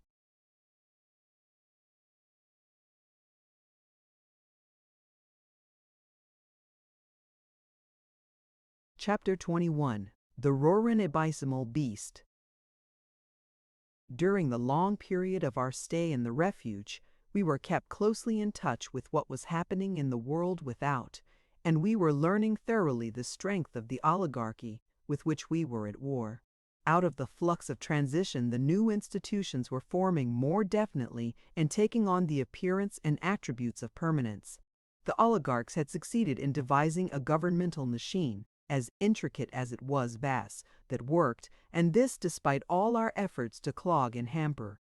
This was a surprise to many of the revolutionists. They had not conceived it possible. Nevertheless, the work of the country went on. The men toiled in the mines and fields, perforce they were no more than slaves. As for the vital industries, everything prospered. The members of the great labor castes were contented and worked unmerrily. For the first time in their lives they knew industrial peace. No more were they worried by slack times, strike and lockout, and the union label. They lived in more comfortable homes and in delightful,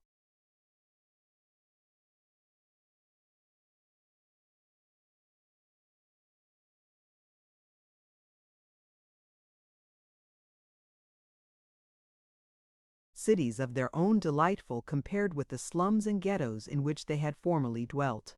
They had better food to eat, less hours of labor, more holidays, and a greater amount and variety of interests and pleasures. And for their less fortunate brothers and sisters, the unfavored laborers, the driven people of the abyss, they cared nothing. An age of selfishness was dawning upon mankind. And yet this is not altogether true. The labor castes were honeycombed by our agents, men whose eye saw beyond the belly need the radiant figure of liberty and brotherhood. Another great institution that had taken form and was working smoothly was the mercenaries. This body of soldiers had been evolved out of the old regular army and was now 1,000,000 strong, to say nothing of the colonial forces. The mercenaries constituted a race apart. They dwelt in cities of their own which were practically self-governed, and they were granted many privileges. By them a large portion of the perplexing surplus was consumed. They were losing all touch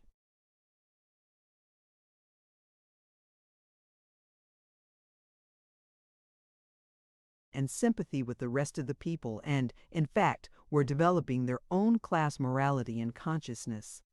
And yet, we had thousands of our agents among them, the mercenaries, in the last days of the Iron Heel, played an important role.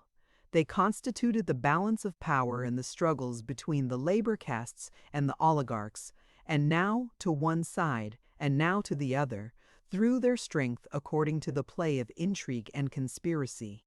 The oligarchs themselves were going through a remarkable, and, it must be confessed, unexpected development. As a class, they disciplined themselves. Every member had his work to do in the world, and this work he was compelled to do. There were no more idle, rich young men. Their strength was used to give united strength to the oligarchy. They served as leaders of troops and as lieutenants and captains of industry. They found careers in applied science, and many of them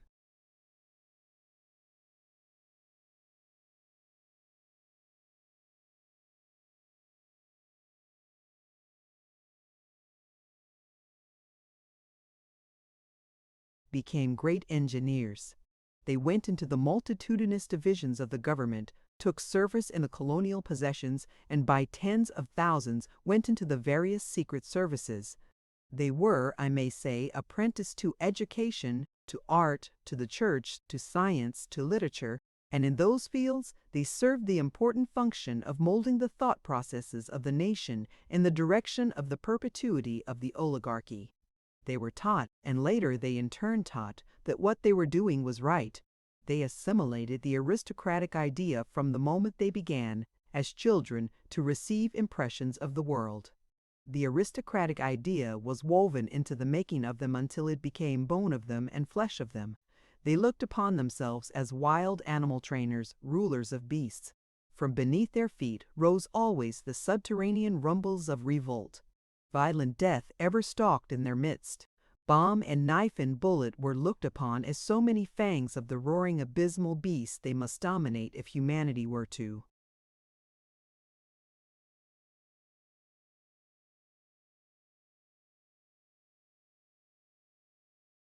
persist. They were the saviors of humanity, and they regarded themselves as heroic and sacrificing laborers for the highest good. They, as a class, believed that they alone maintained civilization. It was their belief that if ever they weakened, the great beast would engulf them and everything of beauty and wonder and joy and good in its cavernous and slime-dripping maw. Without them, anarchy would reign and humanity would drop backward into the primitive night out of which it had so painfully emerged. The horrid picture of anarchy was held always before their child's eyes, until they, in turn, obsessed by this cultivated fear, held the picture of anarchy before the eyes of the children that followed them. This was the beast to be stamped upon, and the highest duty of the aristocrat was to stamp upon it. In short, they alone, by their unremitting toil and sacrifice, stood between weak humanity and the all-devouring beast, and they believed it, firmly believed it.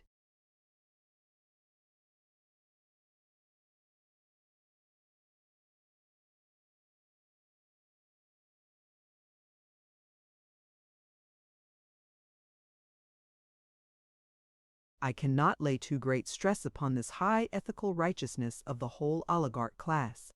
This has been the strength of the Iron Heel, and too many of the comrades have been slow or loath to realize it.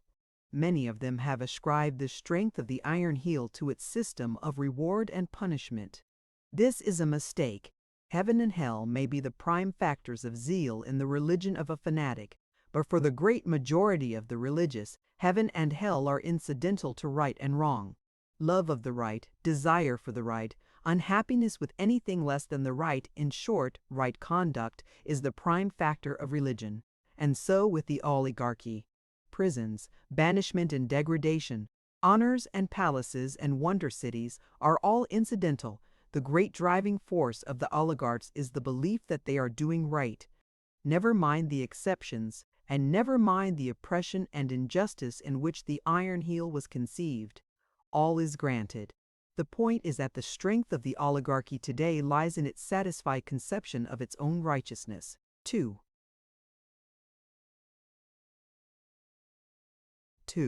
Out of the ethical incoherency and inconsistency of capitalism, the oligarchs emerged with a new ethics, coherent and definite, sharp and severe as steel, the most absurd and unscientific, and at the same time the most potent ever possessed by any tyrant class.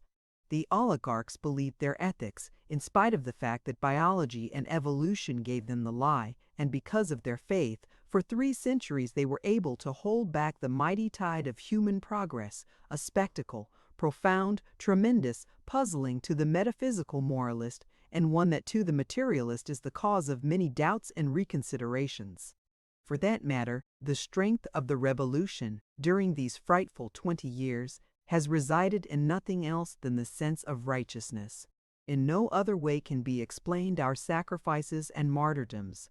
For no other reason did Rudolf Mendenhall flame out his soul for the cause and sing his wild swan song that last night of life. For no other reason did Hurlburt die under torture, refusing to the last to betray his comrades. For no other reason has Anna Royalston refused blessed motherhood. For no other reason has John Carlson been the faithful and unrewarded custodian of the Glen Ellen Refuge. It does not matter, young or old, man or woman, high or low, genius or clod, go where one will among the comrades of the Revolution, the motor force will be found to be a great and abiding desire for the right. But I have run away from my narrative. Ernest and I well understood, before we left the refuge, how the strength of the Iron Heel was developing. The labor castes, the mercenaries, and the great hordes of secret agents and police of various sorts were all pledged to the oligarchy. In the main, and ignoring the loss of liberty, they were better off than they had been. On the other hand, the great helpless mass of the population, the people of the abyss, was sinking into a brutish apathy of content with misery. Whenever strong proletarians asserted their strength in the midst of the mass, they were drawn away from the mass by the oligarchs and given better conditions by being made members of the labor.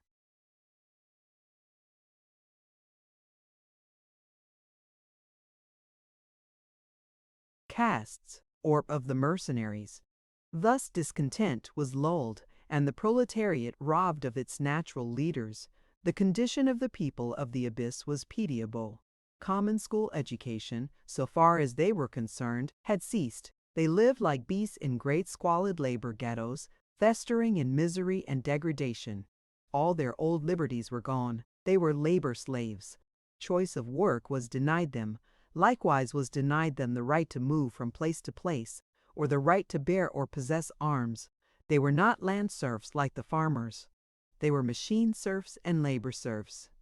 When unusual needs arose for them, such as the building of the great highways and airlines, of canals, tunnels, subways, and fortifications, levies were made on the labor ghettos, and tens of thousands of serfs, willy-nilly, were transported to the scene of operations.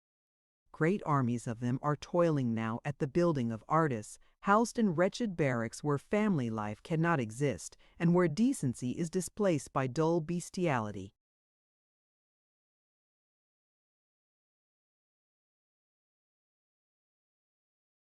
In all truth, there in the labor ghettos is the roaring, abysmal beast the oligarchs fear so dreadfully, but it is the beast of their own making. In it they will not let the ape and tiger die. And just now the word has gone forth that new levies are being imposed for the building of Asgard, the projected wonder city that will far exceed Ardise when the latter is completed. 3. We of the revolution will go on with that great work, but it will not be done by the miserable serfs.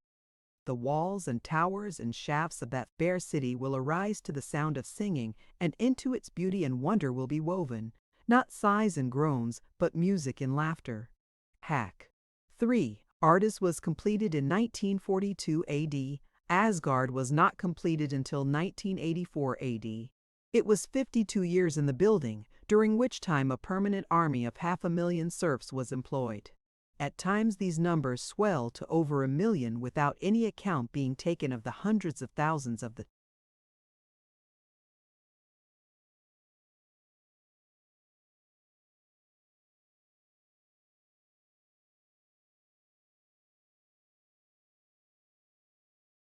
labor castes and the artists. Ernest was madly impatient to be out in the world and doing, for our ill-fated first revolt, that had miscarried in the Chicago Commune, was ripening fast. Yet he possessed his soul with patience, and during this time of his torment, when Hadley, who had been brought for the purpose from Illinois, made him over into another man, he revolved great plans in his head for the organization of the learned proletariat, and for the maintenance of at least the rudiments of education amongst the peef. 4. Among the revolutionists were many surgeons, and in vivisection they attained marvelous proficiency. In Avis Everhard's words, they could literally make a man over. To them, the elimination of scars and disfigurements was a trivial detail. They changed the features with such microscopic care that no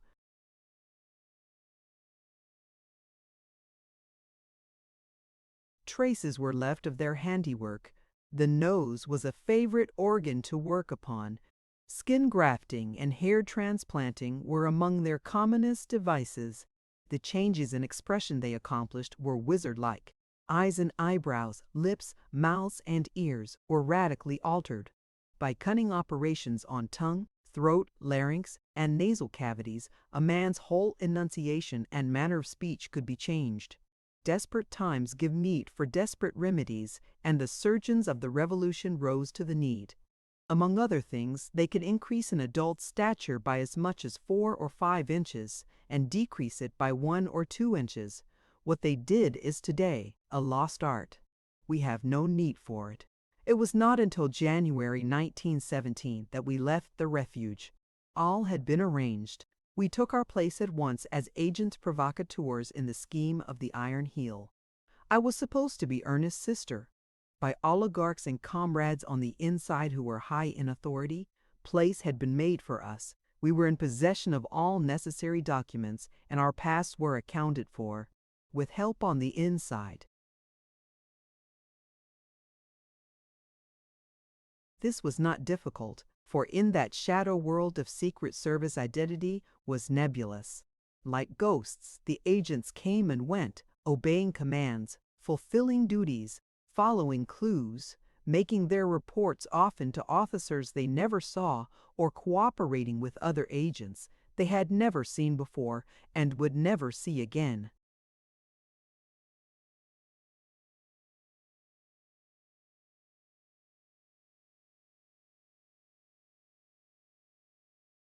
Chapter 22. The Sachika Kameen.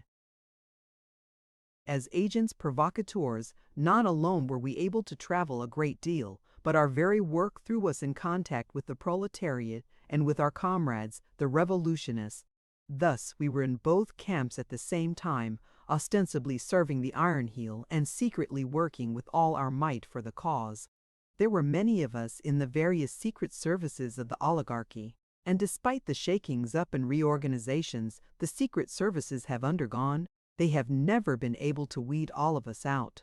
Ernest had largely planned the first revolt, and the date set had been somewhere early in the spring of 1918.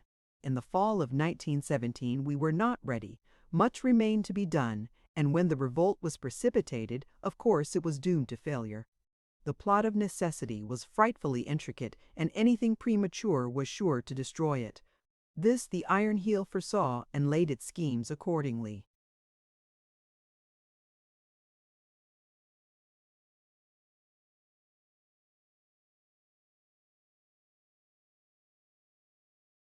We had planned to strike our first blow at the nervous system of the oligarchy.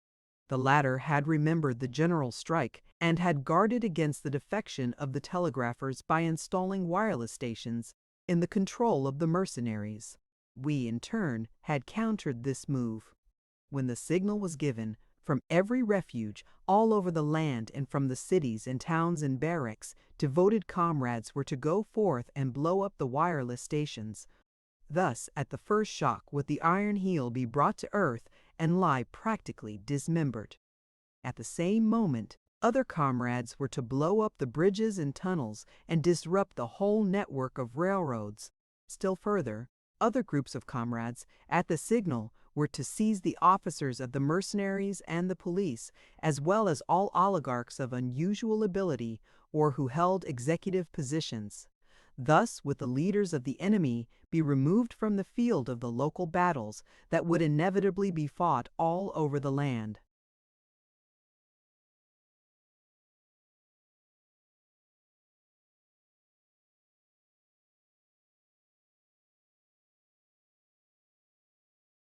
Many things were to occur simultaneously when the signal went forth. The Canadian and Mexican patriots, who were far stronger than the Iron Heel dreamed, were to duplicate our tactics. Then there were comrades. These were the women, for the men would be busy elsewhere, who were to post the proclamations from our secret presses. Those of us in the higher employ of the Iron Heel were to proceed immediately to make confusion and anarchy in all our departments. Inside the mercenaries were thousands of our comrades. Their work was to blow up the magazines and to destroy the delicate mechanism of all the war machinery. In the cities of the mercenaries and of the labor castes, similar programs of disruption were to be carried out. In short, a sudden, colossal, stunning blow was to be struck. Before the paralyzed oligarchy could recover itself, its end would have come. It would have meant terrible times and great loss of life, but no revolutionist hesitates at such things. Why, we even depended much, in our plan, on the unorganized people of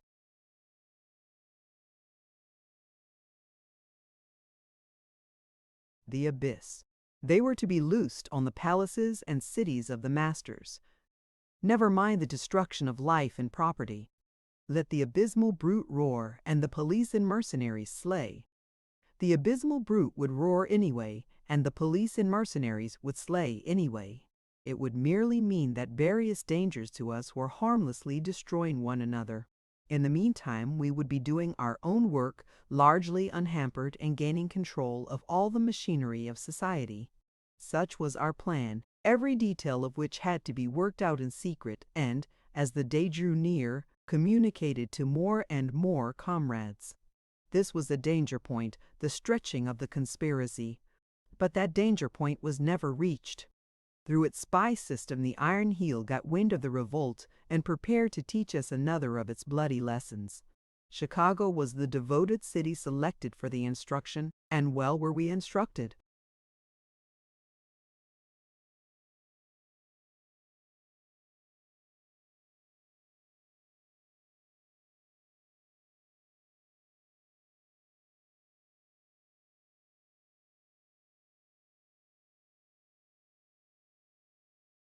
Chicago, one, was the ripest of all Chicago, which of old time was the city of blood, and which was to earn anew its name.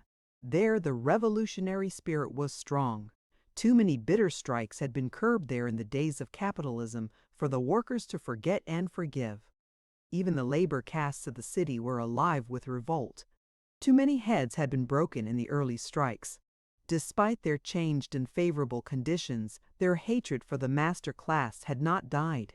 The spirit had infected the mercenaries, of which 3 regiments in particular were ready to come over to us en masse. I-1. Chicago was the industrial inferno of the 19th century A.D. A curious anecdote has come down to us of John Burns, a great English labor leader and one-time member of the British cabinet. In Chicago, while on a visit to the United States, he was asked by a newspaper reporter for his opinion of that city. "Chicago," he answered, "is a pocket edition of hell." Sometime later, as he was going aboard his steamer to sail to England, he was approached by another reporter who wanted to know if he had changed his opinion of Chicago. "Yes, I have," was his reply. "My present opinion is that hell is a pocket edition of Chicago." Chicago had always been the storm center of the conflict between labor and capital, a city of street battles and violent death, with a class-conscious capitalist organization and a class-conscious workman organization where, in the old days, the very school teachers were formed into labor unions and affiliated with the hod carriers and bricklayers in the American Federation of Labor. And Chicago became the storm center of the premature First Revolt. The trouble was precipitated by the Iron Heel. It was cleverly done. The whole population, including the favored labor castes, was given a course of outrageous treatment. Promises and agreements were broken, and most drastic punishments visited upon even petty offenders. The people of the abyss were tormented out of their apathy. In fact, the Iron Heel was preparing to make the abysmal beast roar. And hand in hand with this, in all precautionary measures in Chicago, the Iron Heel was inconceivably careless. Discipline was relaxed among the mercenaries that remained, while many regiments had been withdrawn and sent to various parts of the country. It did not take long to carry out this program, only several weeks. We of the Revolution caught vague rumors of the state of affairs, but had nothing definite enough for an understanding. In fact, we thought it was a spontaneous spirit of revolt that would require careful curbing on our part, and never dreamed that it was deliberately manufactured, and it had been manufactured so secretly from the very innermost circle of the Iron Heel that we had got no inkling. The counterplot was an able achievement, and ably carried out. I was in New York when I received the order to proceed immediately to Chicago. The man who gave me the order was one of the oligarchs. I could tell that by his speech, though I did not know his name nor see his face. His instructions were too queer for me to make a mistake. Plainly, I read between the lines that our plot had been discovered, that we had been countermined. The explosion was ready for the flash of powder, and countless agents of the Iron Heel, including me, either on the ground or being sent there, were to supply that flash. I flatter myself that I maintained my composure under the keen eye of the oligarch, but my heart was beating madly.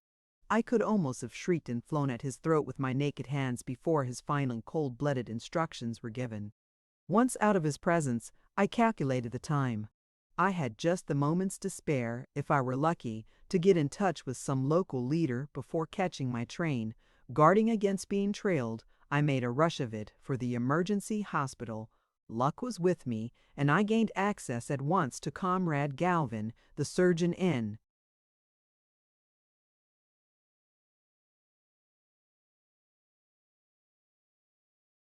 "Chief," I started to gasp out my information, but he stopped me. "I already know," he said quietly, though his Irish eyes were flashing. "I knew what you had come for. I got the word 15 minutes ago, and I have already passed it along. Everything shall be done here to keep the comrades quiet. Chicago is to be sacrificed, but it shall be Chicago alone." "Have you tried to get word to Chicago?" I asked. He shook his head. "No telegraphic communication. Chicago was shut off. It's going to be hell there." He paused a moment, and I saw his white hands clench. Then he burst out, "By God, I wish I were going to be there." "There is yet a chance to stop it," I said, "if nothing happens to the train, and I can get there in time. Or if some of the other Secret Service comrades who have learned the truth can get there in time." "You on the inside were caught napping this time," he said. I nodded my head humbly. "It was very secret," I answered. "Only the inner chiefs could have known of today. We haven't yet penetrated that far, so we couldn't escape being kept in the dark. If only Ernest were here. Maybe he is in Chicago now, and all is well." Dr. Galvin shook his head. "The last news I heard of him was that he had been sent to Boston or New Haven. This Secret Service for the enemy must hamper him a lot, but it's better than lying in a refuge." I started to go, and Galvin wrung my hand.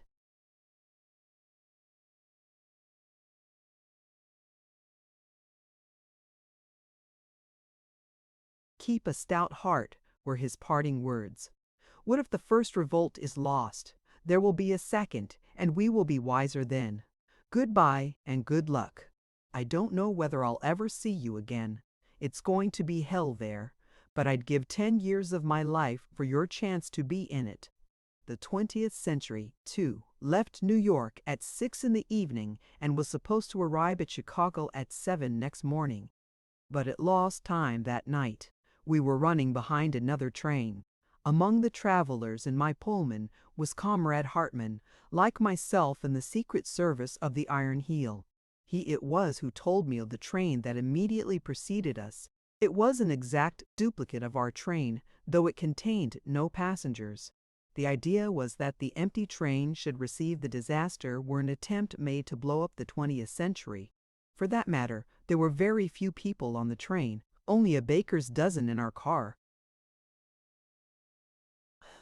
This was reputed to be the fastest train in the world then. It was quite a famous train. There must be some big men on board, Hartman concluded. I noticed a private car on the rear. Night had fallen when we made our first change of engine, and I walked down the platform for a breath of fresh air and to see what I could see. Through the windows of the private car, I caught a glimpse of 3 men whom I recognized. Hartman was right. One of the men was General Altendorf, and the other 2 were Mason and Vanderbold, the brains of the inner circle of the oligarchy Secret Service. It was a quiet moonlight night, but I tossed restlessly and could not sleep. At 5 in the morning, I dressed and abandoned my bed. I asked the maid in the dressing room how late the train was, and she told me 2 hours. She was a mulatto woman, and I noticed that her face was haggard with great circles under the eyes, while the eyes themselves were wide with some haunting fear. "What is the matter?" I asked. "Nothing, miss. I didn't sleep well, I guess," was her reply. I looked at her closely and tried her with one of our signals. She responded, and I made sure of her. "Something terrible is going to happen in Chicago," she said. "There's that fake 3 train in front of us. That and the troop trains have made us late." "Ha ha! 3! False!"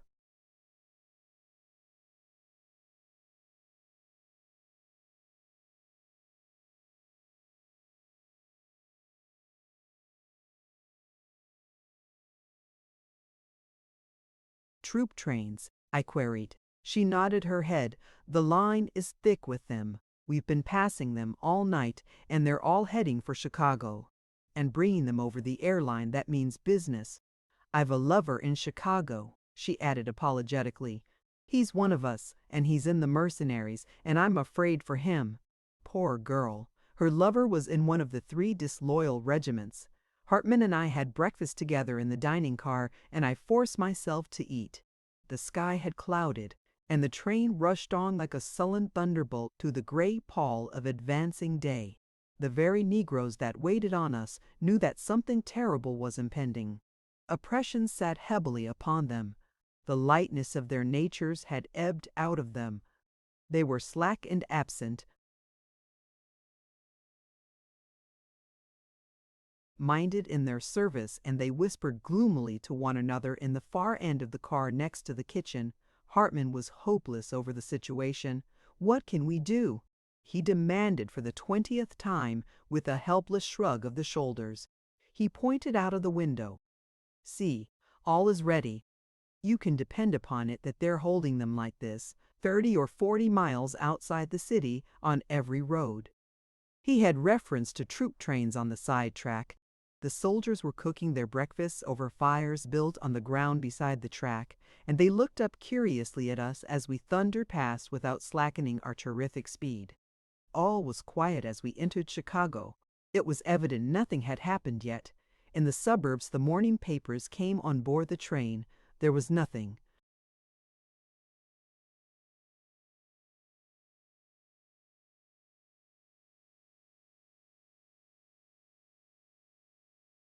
In them, and yet there was much in them for those skilled in reading between the lines that it was intended the ordinary reader should read into the text.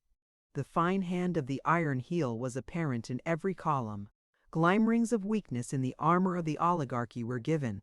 Of course there was nothing definite. It was intended that the reader should feel his way to these glimmerings. It was cleverly done.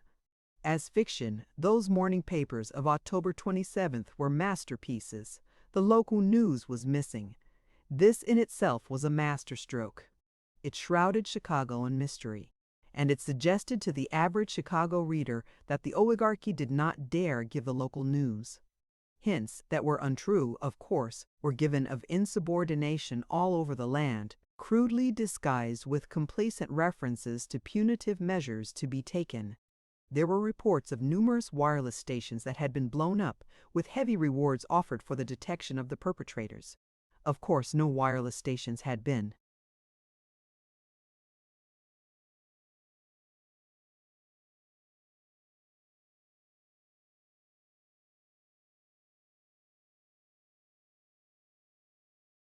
Blown up.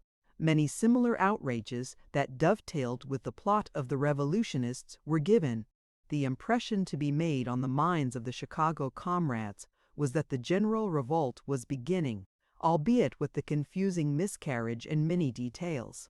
It was impossible for one uninformed to escape the vague yet certain feeling that all the land was ripe for the revolt that had already begun to break out. It was reported that the defection of the mercenaries in California had become so serious that half a dozen regiments had been disbanded and broken, and that their members with their families had been driven from their own city and on into the labor ghettos. And the California mercenaries were in reality the most faithful of all to their salt. But how was Chicago, shut off from the rest of the world, to know? Then there was a ragged telegram describing an outbreak of the populace in New York City, in which the labor castes were joining, concluding with a statement intended to be accepted as a bluff for that the troops had the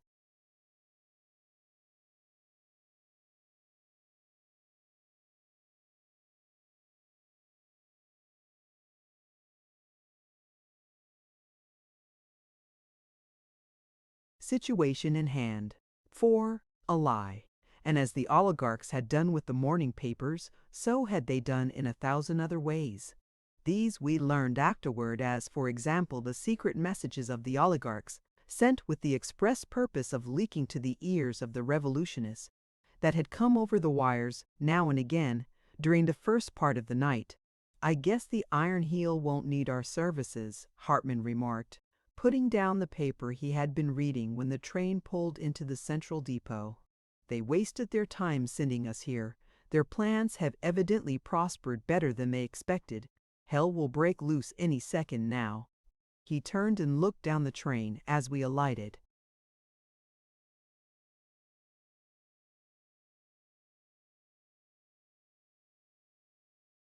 "I thought so," he muttered. "They dropped that private car when the papers came aboard." Hartman was hopelessly depressed. I tried to cheer him up, but he ignored my effort and suddenly began talking very hurriedly, in a low voice, as we passed through the station. At first I could not understand. "I have not been sure," he was saying, "and I have told no one. I have been working on it for weeks, and I cannot make sure. Watch out for Knowlton. I suspect him. He knows the secrets of a score of our refuges. He carries the lives of hundreds of us in his hands, and I think he is a traitor. It's more a feeling on my part than anything else. But I thought I marked a change in him a short while back. There is the danger that he has sold us out, or is going to sell us out. I am almost sure of it. I wouldn't whisper my suspicions to a soul, but somehow I don't think I'll leave Chicago alive. Keep your eye on Knowlton. Trap him. Find out. I don't know anything more. It is only an intuition, and so far I have failed to find the slightest clue." We were just stepping out upon the sidewalk. "Remember," Hartman concluded earnestly, "keep your eyes upon Knowlton." And Hartman was right. Before a month went by, Knowlton paid for his treason with his life. He was formally executed by the comrades in Milwaukee.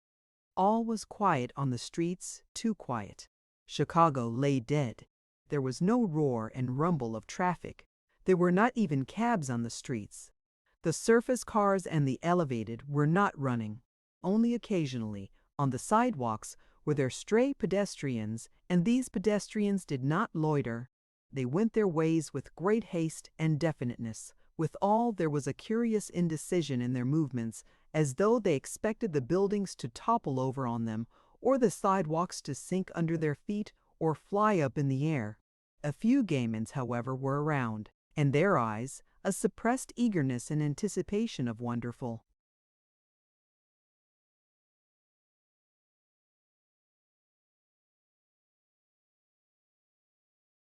and exciting things to happen. From somewhere far to the south, the dull sound of an explosion came to our ears. That was all. Then quiet again, though the gamins had startled and listened like young deer at the sound. The doorways to all the buildings were closed. The shutters to the shops were up. But there were many police and watchmen in evidence, and now and again automobile patrols of the mercenaries slipped swiftly past.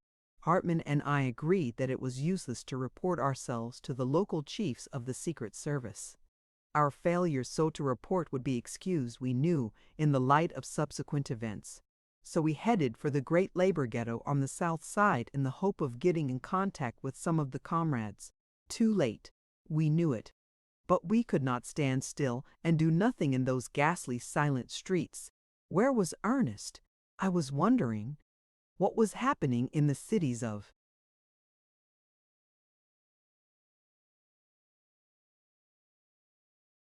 the labor castes and mercenaries? In the fortresses? As if in answer, a great screaming roar went up, dim with distance, punctuated with detonation after detonation. "It's the fortresses," Hartman said. "God pity those 3 regiments." At a crossing we noticed, in the direction of the stockyards, a gigantic pillar of smoke. At the next crossing, several similar smoke pillars were rising skyward in the direction of the west side. Over the city of the mercenaries, we saw a great captive war balloon that burst even as we looked at it, and fell in flaming wreckage toward the earth. There was no clue to that tragedy of the air. We could not determine whether the balloon had been manned by comrades or enemies. A vague sound came to our ears, like the bubbling of a gigantic cauldron a long way off, and Hartman said it was machine guns and automatic rifles.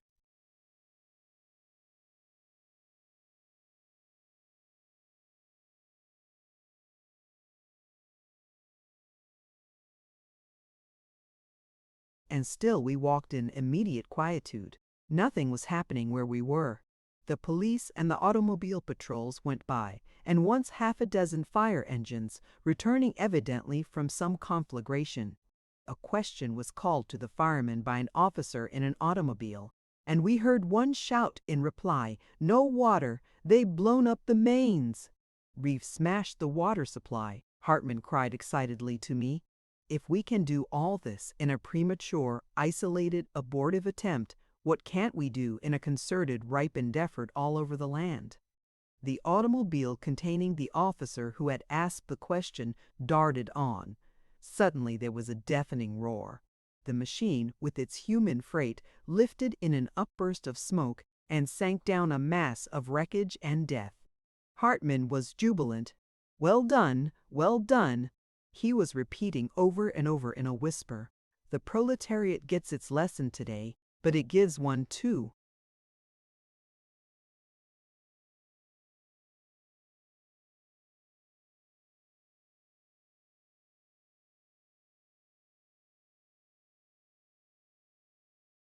Police were running for the spot. Also, another patrol machine had halted. As for myself, I was in a daze. The suddenness of it was stunning. How had it happened? I knew not how, and yet I had been looking directly at it. So dazed was I for the moment that I was scarcely aware of the fact that we were being held up by the police. I abruptly saw that a policeman was in the act of shooting Hartman, but Hartman was cool and was giving the proper passwords. I saw the leveled revolver hesitate, then sink down, and heard the disgusted grunt of the policeman. He was very angry and was cursing the whole Secret Service. It was always in the way, he was averring, while Hartman was talking back to him and with fitting Secret Service pride explaining to him the clumsiness of the police. The next moment I knew how it had happened. There was quite a group about the wreck, and two men were just lifting up the wounded officer to carry him to the other machine.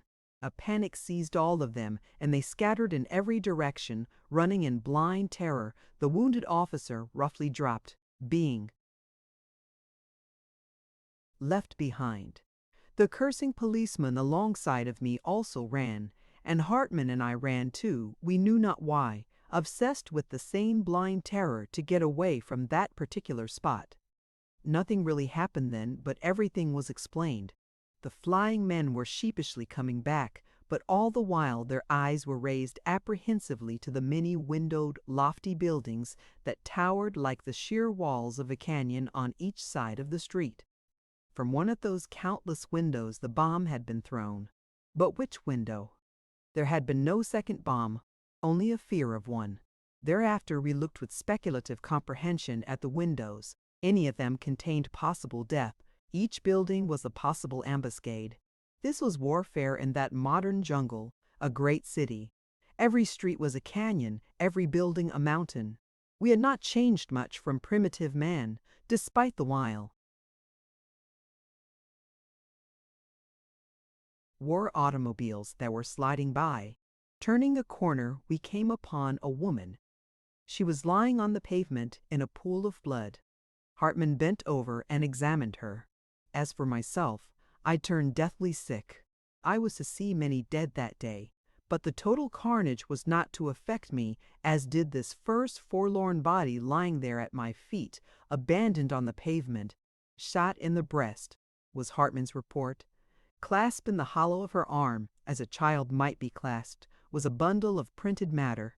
Even in death she seemed loath to part with that which had caused her death, for when Hartman had succeeded in withdrawing the bundle, we found that it consisted of large printed sheets, the proclamations of the revolutionists.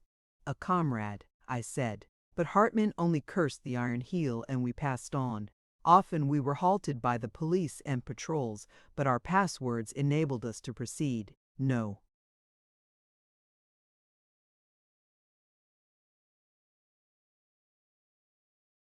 More bombs fell from the windows, the last pedestrians seemed to have vanished from the streets, and our immediate quietude grew more profound. Though the gigantic cauldron continued to bubble in the distance, dull roars of explosions came to us from all directions, and the smoke pillars were towering more ominously in the heavens.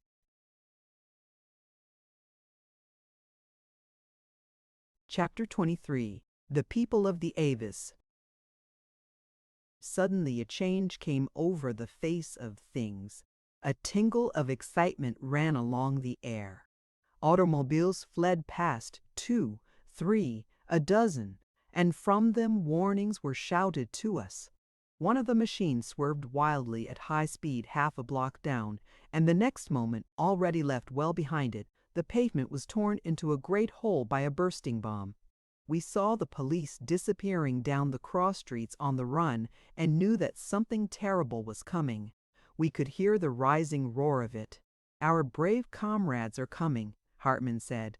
We could see the front of their column filling the street from gutter to gutter as the last war automobile fled past.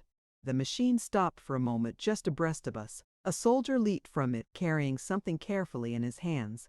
This, with the same care, he deposited in the gutter. Then he leaped back to his seat, and the machine dashed on, took the turn at the corner, and was gone from sight. Hartman ran to the gutter and stooped over the object. "Keep back," he warned me. I could see he was working rapidly with his hands. When he returned to me, the sweat was heavy on his forehead. "I disconnected it," he said, and just in the nick of time. The soldier was clumsy. He intended it for our comrades, but he didn't give it enough time. It would have exploded prematurely. Now it won't explode at all. Everything was happening rapidly now. Across the street and half a block down, high up in a building, I could see heads peering out. I had just pointed them out to Hartman when a sheet of flame and smoke ran along that portion of the face of the building where the heads had appeared, and the air was shaken by the explosion. In places, the stone facing of the building was torn away, exposing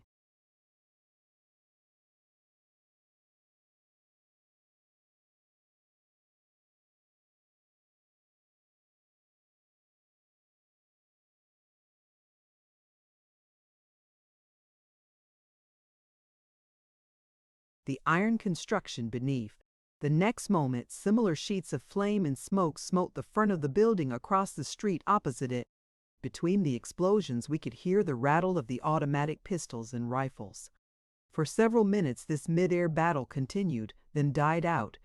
It was patent that our comrades were in one building, that mercenaries were in the other, and that they were fighting across the street. But we could not tell which was which building contained our comrades and which the mercenaries. By this time the column on the street was almost on us. As the front of it passed under the warring buildings, both went into action again, one building dropping bombs into the street, being attacked from across the street, and in return replying to that attack. Thus we learned which building was held by our comrades, and they did good work, saving those in the street from the bombs of the enemy.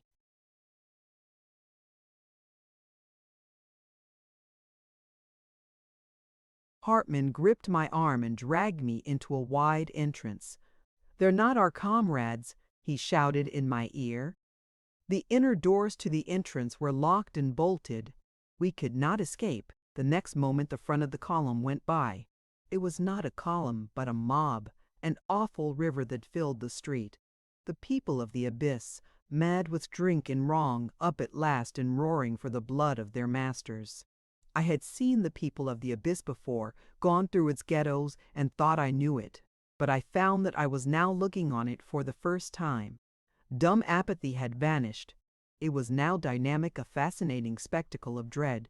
It surged past my vision in concrete waves of wrath, snarling and growling, carnivorous, drunk with whiskey from pillaged warehouses, drunk with hatred, drunk with lust for blood. Men, women, and children, in rags and tatters, dim, ferocious intelligences, with all the godlike blotted from their features, and all the fiend-like stamped in.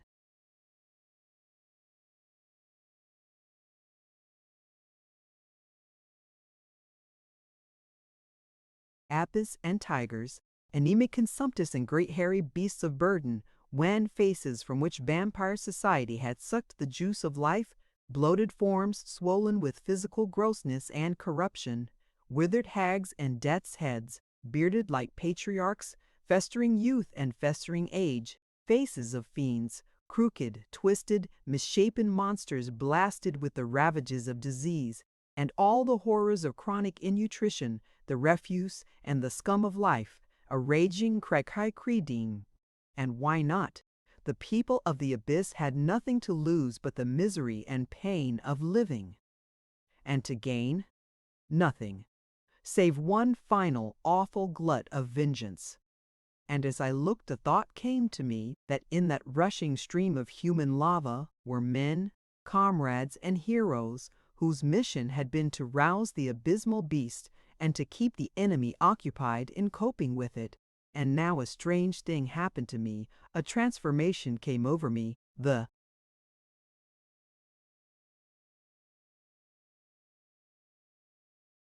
fear of death for myself and for others left me. I was strangely exalted, another being and another life. Nothing mattered. The cause for this one time was lost, but the cause would be here tomorrow, the same cause, ever fresh and ever burning. And thereafter, in the orgy of horror that raged through the succeeding hours, I was able to take a calm interest. Death meant nothing, life meant nothing. I was an interested spectator of events, and, sometimes swept on by the rush, was myself a curious participant. For my mind had leaped to a star-cool altitude and grasped a passionless transvaluation of values. Had it not done this, I know that I should have died. Half a mile of the mob had swept by when we were discovered. A woman in fantastic rags, with cheeks cavernously hollow and with narrow black eyes like burning gimlets, caught a glimpse of Hartman and me. She let out a shrill shriek and bore in upon us. A section of the mob tore itself loose and surged in after her. I can see her now, as I write these lines, a leap in advance, her gray hair flying.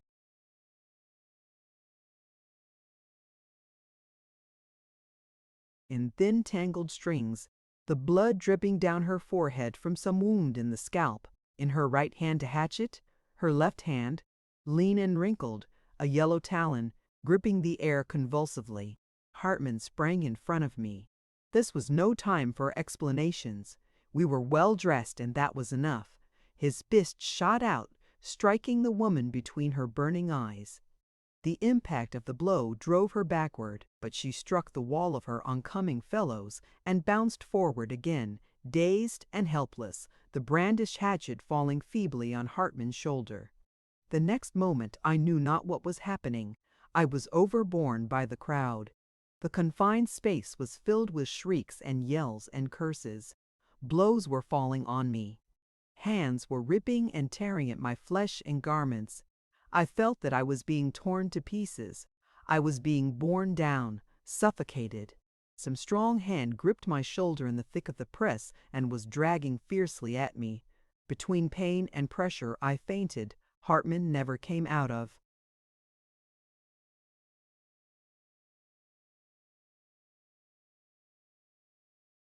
That entrance, he had shielded me and received the first brunt of the attack. This had saved me, for the jam had quickly become too dense for anything more than the mad gripping and tearing of hands. I came to in the midst of wild movement. All about me was the same movement. I had been caught up in a monstrous flood that was sweeping me, I knew not whither. Fresh air was on my cheek and biting sweetly in my lungs. Faint and dizzy, I was vaguely aware of a strong arm around my body under the arms and half lifting me and dragging me along. Feebly my own limbs were helping me. In front of me I could see the moving back of a man's coat. It had been slit from top to bottom along the center seam, and it pulsed rhythmically, the slit opening and closing regularly with every leap of the wearer. This phenomenon fascinated me for a time, while my senses were coming back to me. Next I became aware of stinging cheeks and nose, and could feel blood dripping on my face. My hat was gone. My hair was down and flying, and from the stinging of the scalp I managed to recollect a hand in the press of the entrance that had torn at my hair. My chest and arms were bruised and aching in a score of places. My brain grew clearer, and I turned as I ran and looked at the man who was holding me up. He it was who had dragged me out and saved me. He noticed my movement. "It's all right," he shouted hoarsely. "I knew you on the instant." I failed to recognize him, But before I could speak, I trod upon something that was alive and that squirmed under my foot. I was swept on by those behind and could not look down and see, and yet I knew that it was a woman who had fallen and who was being trampled into the pavement by thousands of successive feet. "It's all right," he repeated. "I'm Garthwaite." He was bearded and gaunt and dirty, but I succeeded in remembering him as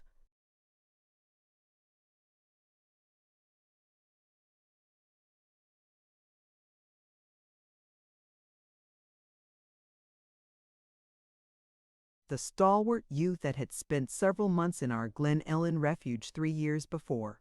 He passed me the signals of the Iron Heel's Secret Service in token that he too was in its employ. "I'll get you out of this as soon as I can get a chance," he assured me. "But watch your footing. On your life, don't stumble and go down." All things happened abruptly on that day, and with an abruptness that was sickening, the mob checked itself. I came in violent collision with a large woman in front of me. The man with the split coat had vanished, while those behind collided against me. A devilish pandemonium reigned, shrieks, curses, and cries of death, while above all rose the churning rattle of machine guns and the put-a-put of rifles. At first I could make out nothing. People were falling about me right and left. The woman in front doubled up and went down, her hands on her abdomen in a frenzied clutch. A man was quivering against my legs.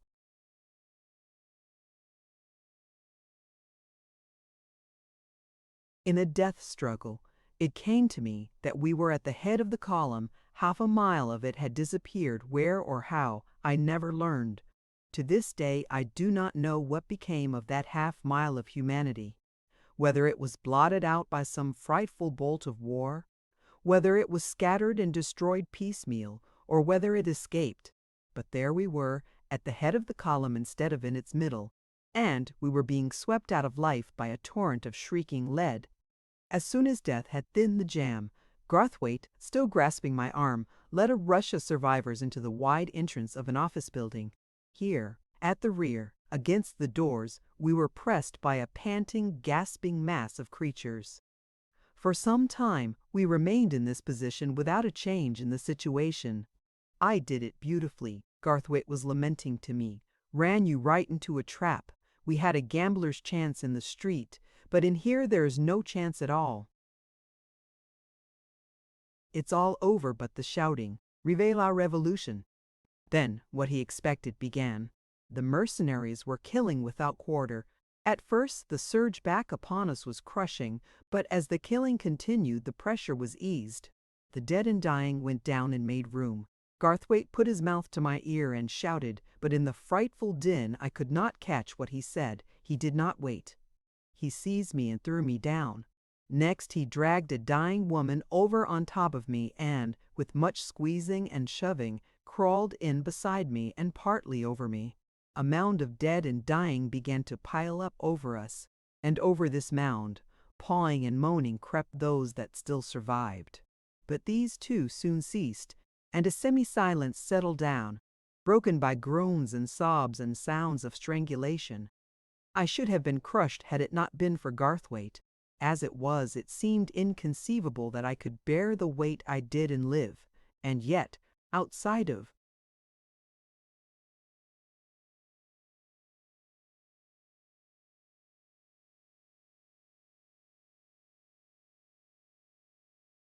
pain, the only feeling I possessed was one of curiosity. How was it going to end? What would death be like? Thus did I receive my red baptism in that Chicago shambles.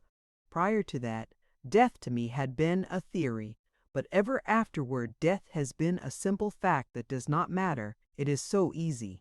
But the mercenaries were not content with what they had done. They invaded the entrance, killing the wounded and searching out the unhurt that, like ourselves, were playing dead. I remember one man they dragged out of a heap, who pleaded abjectly until a revolver shot cut him short. Then there was a woman who charged from a heap, snarling and shooting. She fired 6 shots before they got her, though what damage she did we could not know. We could follow these tragedies only by the sound. Every little while flurries like this occurred. each flurry culminating in the revolver shot that put an end to it. In the intervals, we could hear the soldiers talking and swearing as they rummaged among the carcasses, urged on by their officers to hurry up.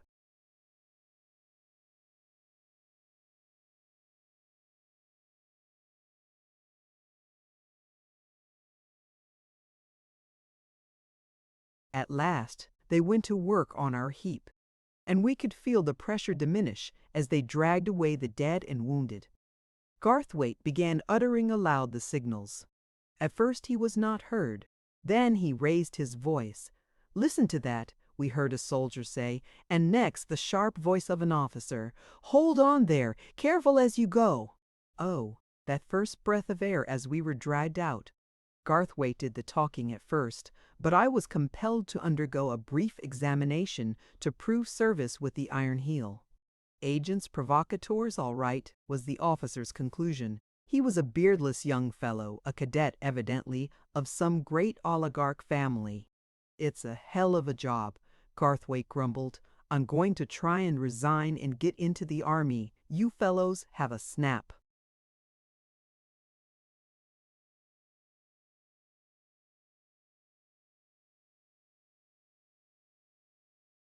"You've earned it," was the young officer's answer. "I've got some pull, and I'll see if it can be managed. I can tell them how I found you."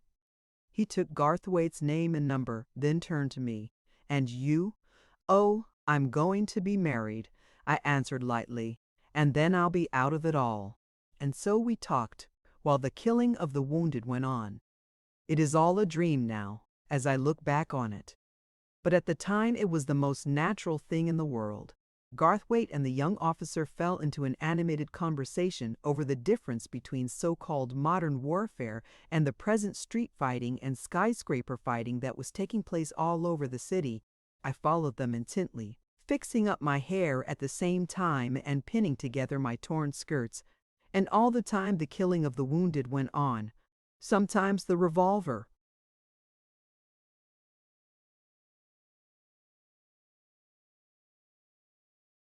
Shots drowned the voices of Garthwaite and the officer, and they were compelled to repeat what they had been saying.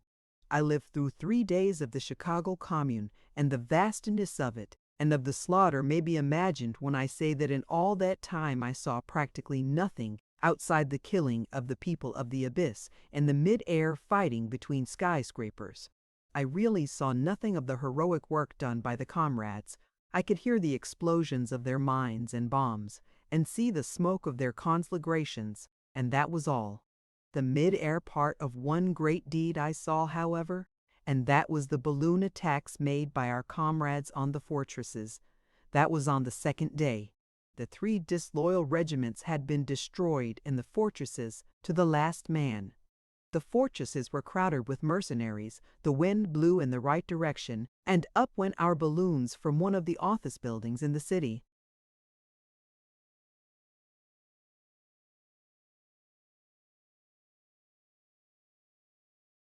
Now Biedenbach, after he left Glen Ellen, had invented a most powerful explosive, expedite he called it.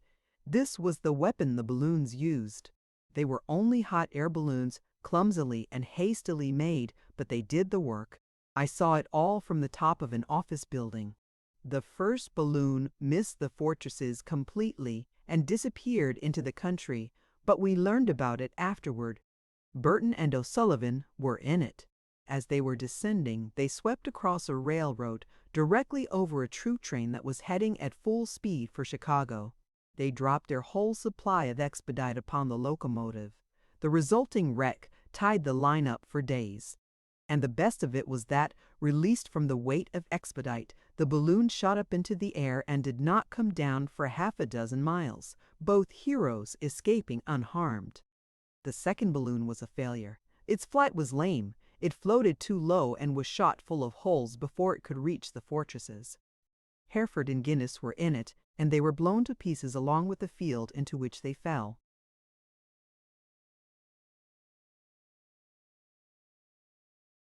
Biedenbach was in despair. We heard all about it afterward, and he went up alone in the third balloon. He too made a low flight, but he was in luck, for they failed seriously to puncture his balloon. I can see it now as I did then, from the lofty top of the building, that inflated bag drifting along the air, and that tiny speck of a man clinging on beneath. I could not see the fortress, but those on the roof with me said he was directly over it. I did not see the expedite fall when he cut it loose, but I did see the balloon suddenly leap up into the sky. An appreciable time after that the great column of the explosion towered in the air, and after that, in turn, I heard the roar of it. Biedenbach the Gentle had destroyed a fortress. 2 other balloons followed at the same time. One was blown to pieces in the air, the expedite exploding, and the shock of it disrupted the second balloon, which fell prettily into the remaining fortress. It couldn't have been better planned, though the 2 comrades in it sacrificed their lives. But to return to the people of the abyss, my experiences were confined to them.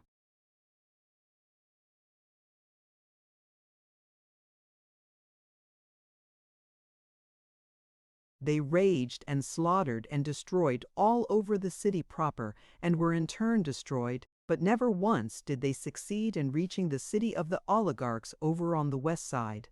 The oligarchs had protected themselves well. No matter what destruction was wreaked in the heart of the city, they, and their womenkind and children, were to escape hurt.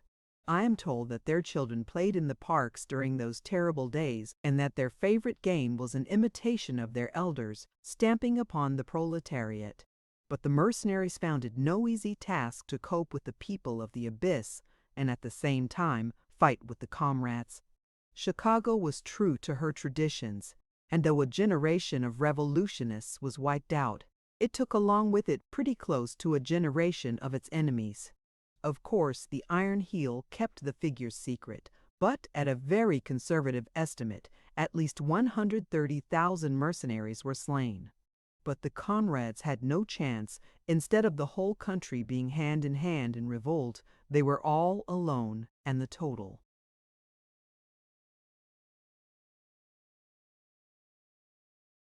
Strength of the oligarchy could have been directed against them if necessary.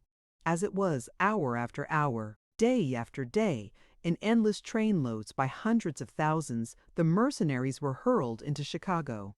And there were so many of the people of the abyss. Tiring of the slaughter, a great herding movement was begun by the soldiers, the intent of which was to drive the street mobs, like cattle, into Lake Michigan. It was at the beginning of this movement that Garthwaite and I had encountered the young officer. This herding movement was practically a failure, thanks to the splendid work of the comrades. Instead of the great host the mercenaries had hoped to gather together, they succeeded in driving no more than 40,000 of the wretches into the lake. Time and again, when a mob of them was well in hand in being driven along the streets to the water, the comrades would create a diversion, and the mob would escape through the consequent hole torn in the encircling net.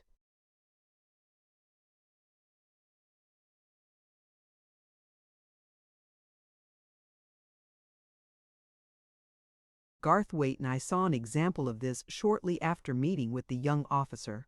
The mob of which we had been a part, and which had been put in retreat, was prevented from escaping to the south and east by strong bodies of troops. The troops we had fallen in with had held it back on the west.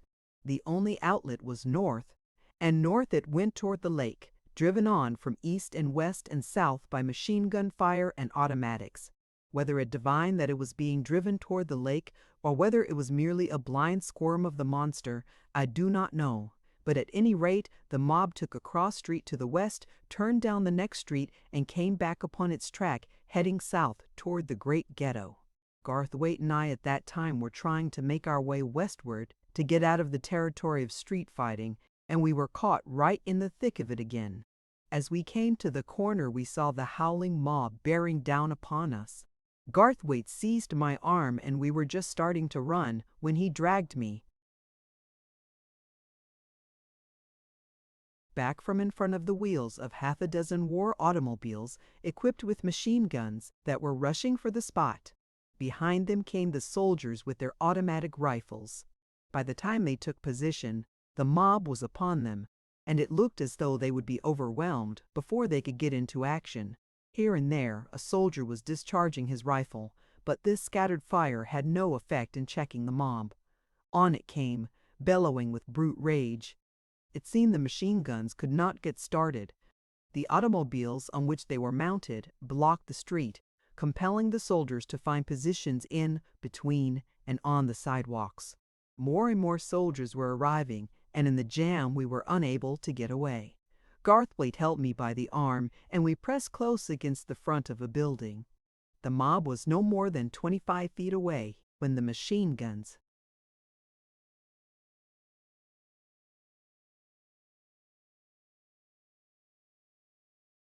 opened up, but before that flaming sheet of death nothing could live.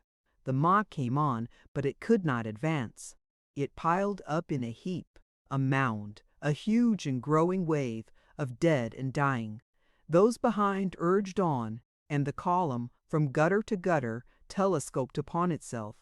Wounded creatures, men and women, were vomited over the top of that awful wave and fell squirming down the face of it till they threshed about under the automobiles and against the legs of the soldiers. The latter bayoneted the struggling wretches. The one I saw who gained his feet and flew at a soldier's throat with his teeth. Together they went down, soldier and slave, into the welter. The firing ceased. The work was done. The mob had been stopped in its wild attempt to break through. Orders were being given to clear the wheels of the war machines. They could not advance over that wave of dead, and the idea was to run them down the cross street. The soldiers were dragging the bodies away from the wheels when it happened. We learned afterward how it happened. A block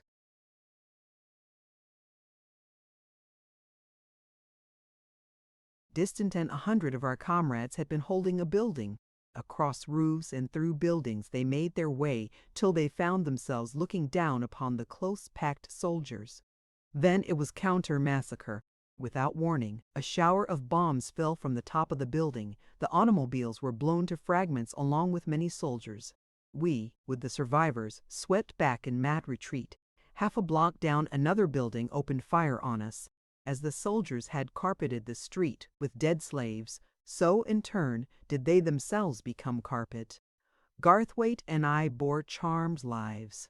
As we had done before, so again we sought shelter in an entrance, but he was not to be caught napping this time.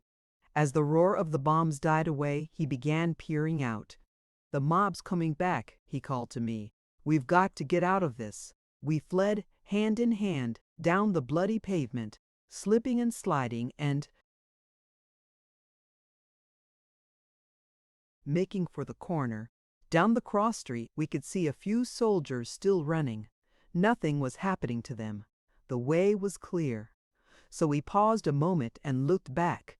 The mob came on slowly. It was busy arming itself with the rifles of the slain and killing the wounded.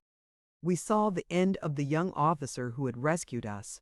He painfully lifted himself on his elbow and turned loose with his automatic pistol. "There goes my chance of promotion," Garthwaite laughed, as a woman bore down on the wounded man, brandishing a butcher's cleaver. "Come on. It's the wrong direction, but we'll get out somehow." And we fled eastward through the quiet streets, prepared at every cross street for anything to happen. To the south, a monster conflagration was filling the sky, and we knew that the great ghetto was burning. At last, I sank down on the sidewalk. I was exhausted and could go no farther. I was bruised and sore and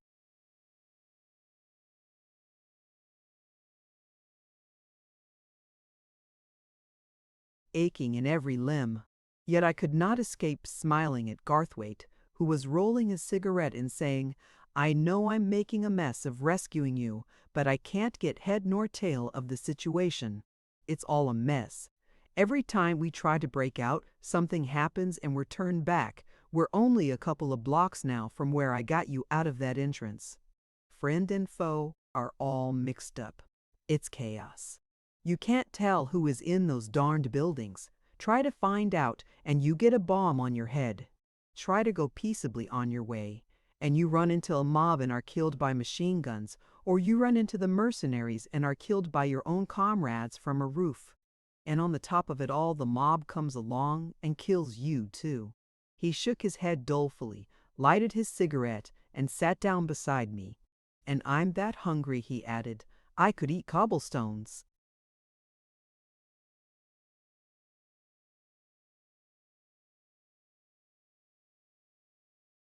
The next moment he was on his feet again and out in the street prying up a cobblestone.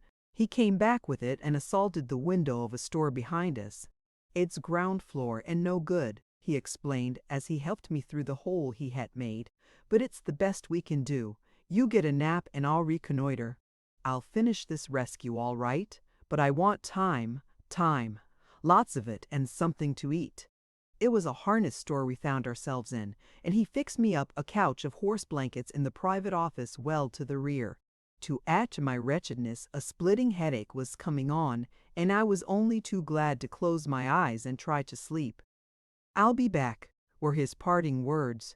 "I don't hope to get an auto, but I'll surely bring some grub, one, anyway."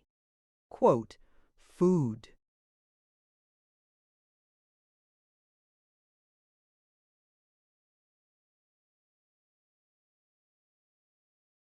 And that was the last I saw of Garthwaite for 3 years. Instead of coming back, he was carried away to a hospital with a bullet through his lungs and another through the fleshy part of his neck.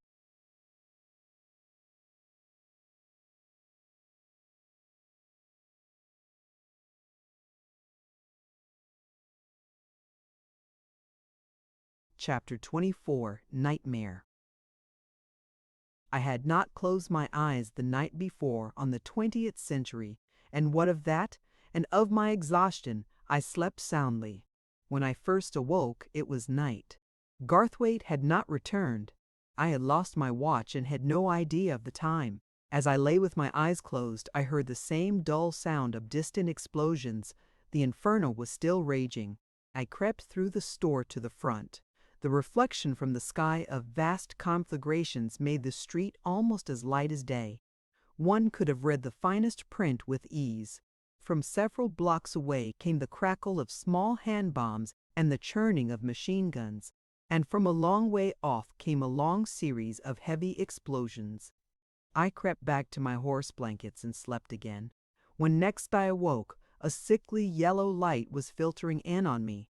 It was dawn of the second day. I crept to the front of the store. A smoke pall, shot through with lurid gleams, filled the sky. Down the opposite side of the street tottered a wretched slave. One hand he held tightly against his side, and behind him he left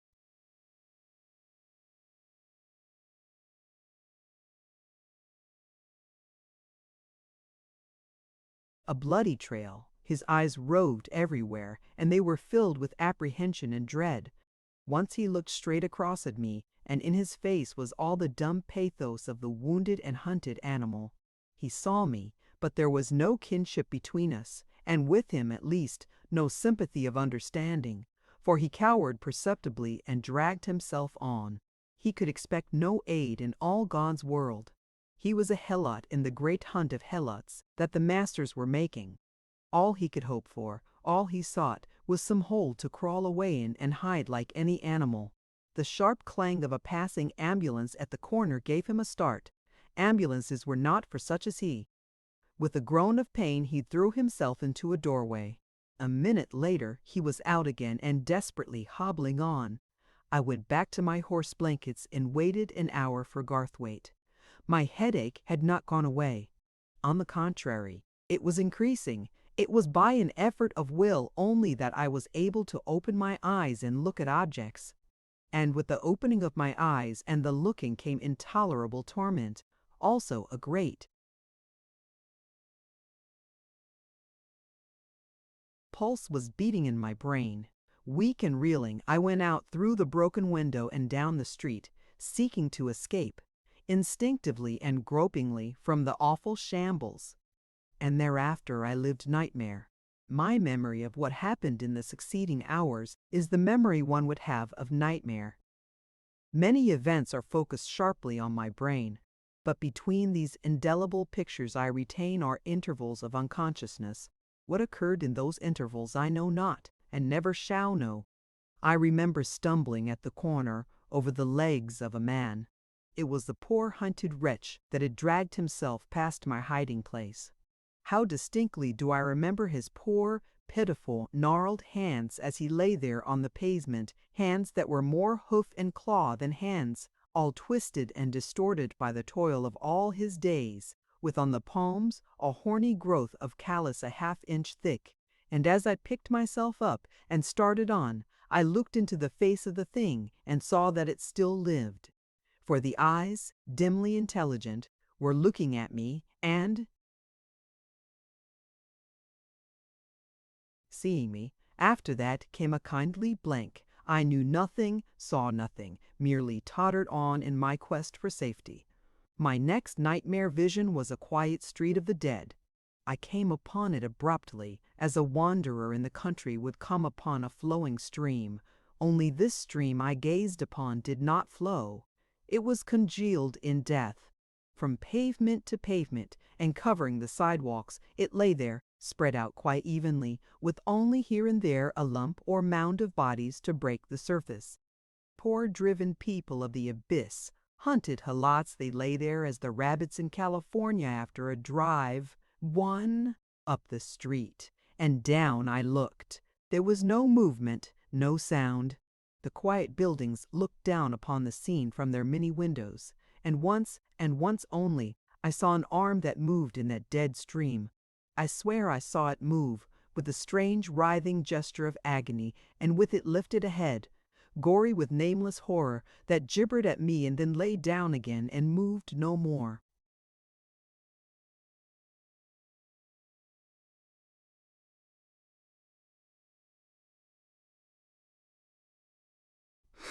In those days, so sparsely populated was the land that wild animals often became pests.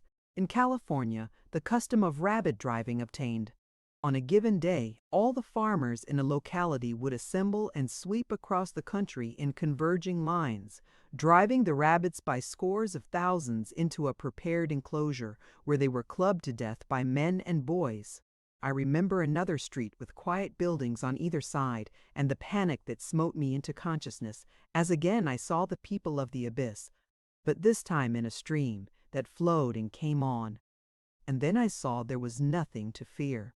The stream moved slowly, while from it arose groans and lamentations, cursings, babblings of senility, hysteria, and insanity. For these were the very young and the very old, the feeble and the sick, the helpless and the hopeless, all the wreckage of the ghetto. The burning of the great ghetto on the south side had driven them forth into the inferno of the street fighting, and whither they wended and whatever became of them I did not know and never learned. 2.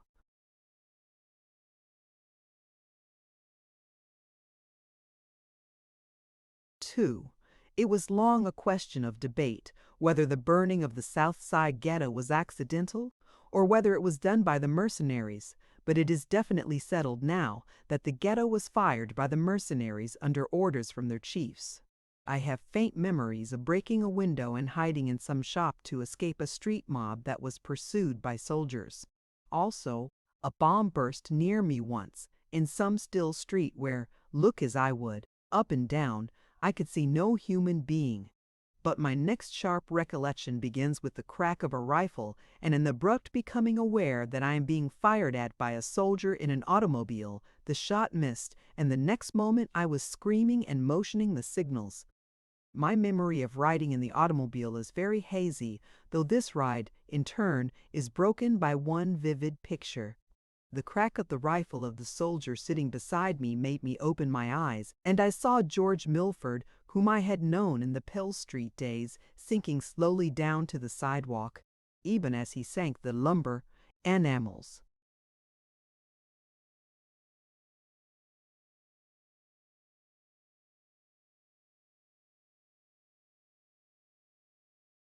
Soldier fired again, and Milford doubled in, then flung his body out and fell sprawling. The soldier chuckled, and the automobile sped on. The next I knew after that I was awakened out of a sound sleep by a man who walked up and down close beside me. His face was drawn and strained, and the sweat rolled down his nose from his forehead. One hand was clutched tightly against his chest by the other hand, and blood dripped down upon the floor as he walked. He wore the uniform of the mercenaries.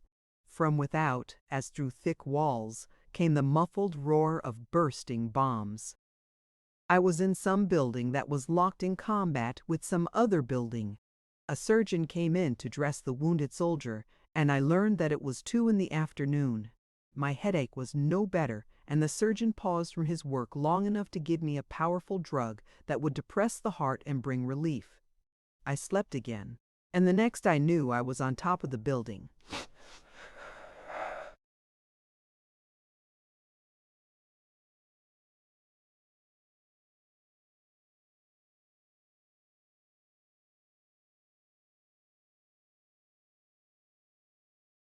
Immediate fighting had ceased, and I was watching the balloon attack on the fortresses.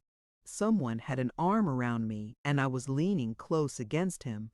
It came to me quite as a matter of course that this was Ernest, and I found myself wondering how he had got his hair and eyebrows so badly singed. It was by the merest chance that we had found each other in that terrible city. He had had no idea that I had left New York and, coming through the room where I lay asleep, could not at first believe that it was I. Little more I saw of the Chicago Canyon. After watching the balloon attack, Ernest took me down into the heart of the building where I slept the afternoon out and the night. The 3rd day we spent in the building, and on the 4th, Ernest having got permission and an automobile from the authorities, we left Chicago. My headache was gone, but body and soul, I was very tired. I lay back against Ernest in the automobile and with apathetic eyes watched the soldiers trying to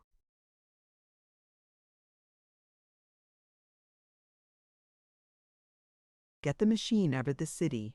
Fighting was still going on, but only in isolated localities. Here and there whole districts were still in possession of the comrades, but such districts were surrounded and guarded by heavy bodies of troops. In 100 segregated traps were the comrades thus held, while the work of subjugating them went on. Subjugation meant death, for no quarter was given, and they fought heroically to the last man. 3. Numbers of the buildings held out over a week, while one held out 11 days. Each building had to be stormed like a fort, and the mercenaries fought their way upward floor by floor. It was deadly fighting. Quarter was neither given nor taken, and in the fighting the revolutionists had the advantage of being above. While the revolutionists were wiped out, the loss was not one-sided. The proud Chicago proletariat lived up to its ancient boast. For as many of itself as were killed, it killed that many of the enemy.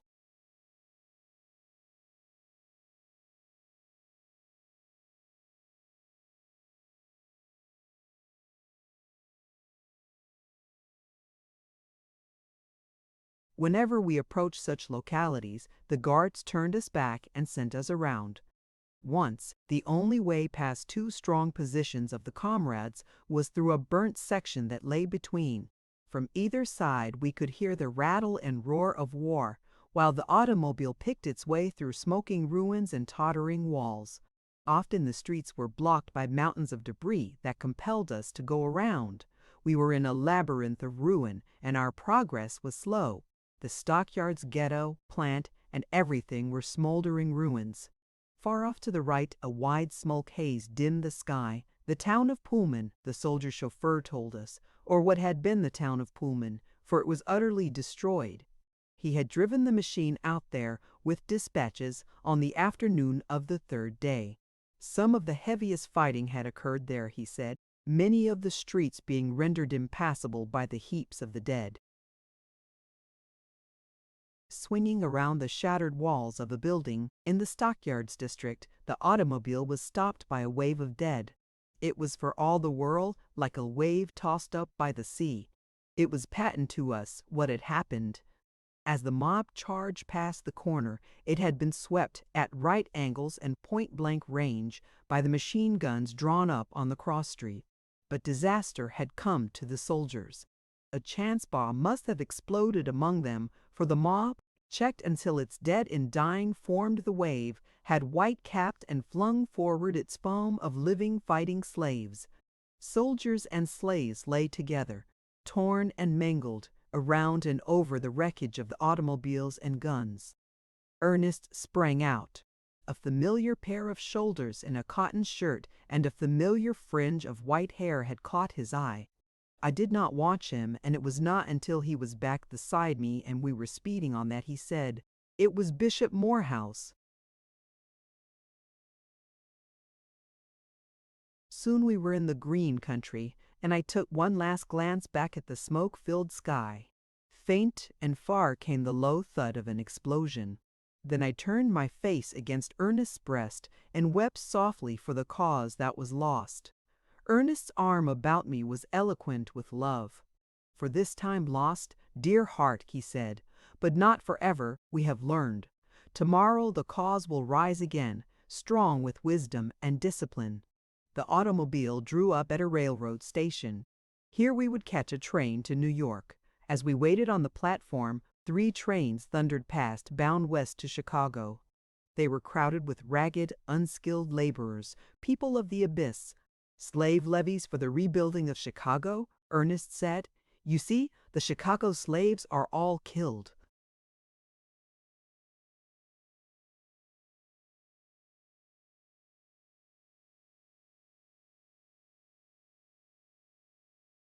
Chapter 25. The Terrorists. It was not until Ernest and I were back in New York, and after weeks had elapsed, that we were able to comprehend thoroughly the full sweep of the disaster that had befallen the cause. The situation was bitter and bloody. In many places scattered over the country, slave revolts and massacres had occurred. The roll of the martyrs increased mightily. Countless executions took place everywhere. The mountains and waste regions were filled with outlaws and refugees who were being hunted down mercilessly. Our own refuges were packed with comrades who had prices on their heads. Their information furnished by its spies. Scores of our refuges were raided by the soldiers of the Iron Heel. Many of the comrades were disheartened, and they retaliated with terroristic tactics. The setback to their hopes made them despairing and desperate. Many terrorist organizations unaffiliated with us sprang into existence and caused us much trouble. 1. These misguided people sacrificed their own lives wantonly, very often made our own plans go astray, and retarded our organization.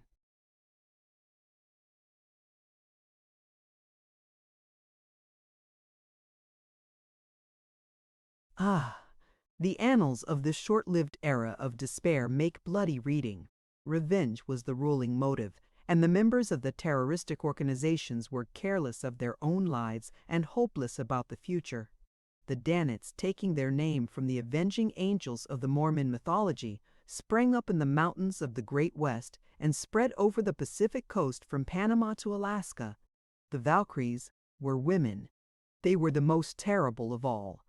No woman was eligible for membership who had not lost near relatives at the hands of the oligarchy. They were guilty of torturing their prisoners to death. Another famous organization of women was the Widows of War.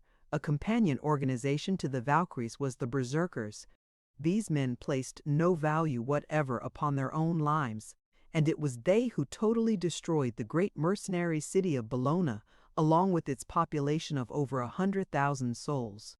The Bedlamites and the Helldamites were twin slave organizations, while a new religious sect that did not flourish long was called the Wrath of God.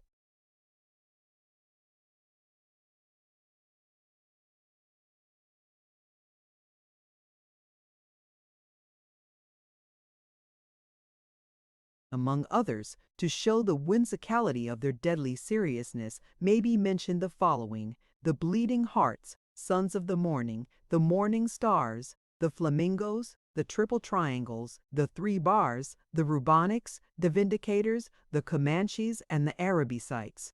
And through it all moved the Iron Heel, impassive and deliberate, shaking up the whole fabric of the social structure in its search for the comrades, combing out the mercenaries, the labor castes, and all its secret services, punishing without mercy and without malice, suffering in silence all retaliations that were made upon it, and filling the gaps in its fighting line as fast as they appeared.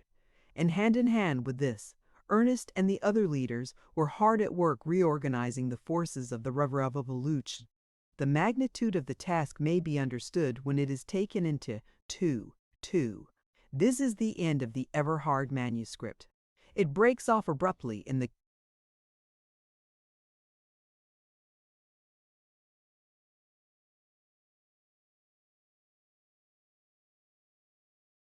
middle of a sentence. She must have received warning of the coming of the mercenaries, for she had time safely to hide the manuscript before she fled or was captured. It is to be regretted that she did not live to complete her narrative, for then, undoubtedly, would have been cleared away the mystery that has shrouded for 7 centuries the execution of Ernest Everhard. The end. Thank you for listening to this story. I hope you enjoyed the journey, the characters, and the world they carried with them. If you enjoyed this audiobook, please subscribe to the channel and leave a comment below. Your support helps keep these stories alive and allows more timeless books to be shared with listeners around the world. Until next time, thank you for listening.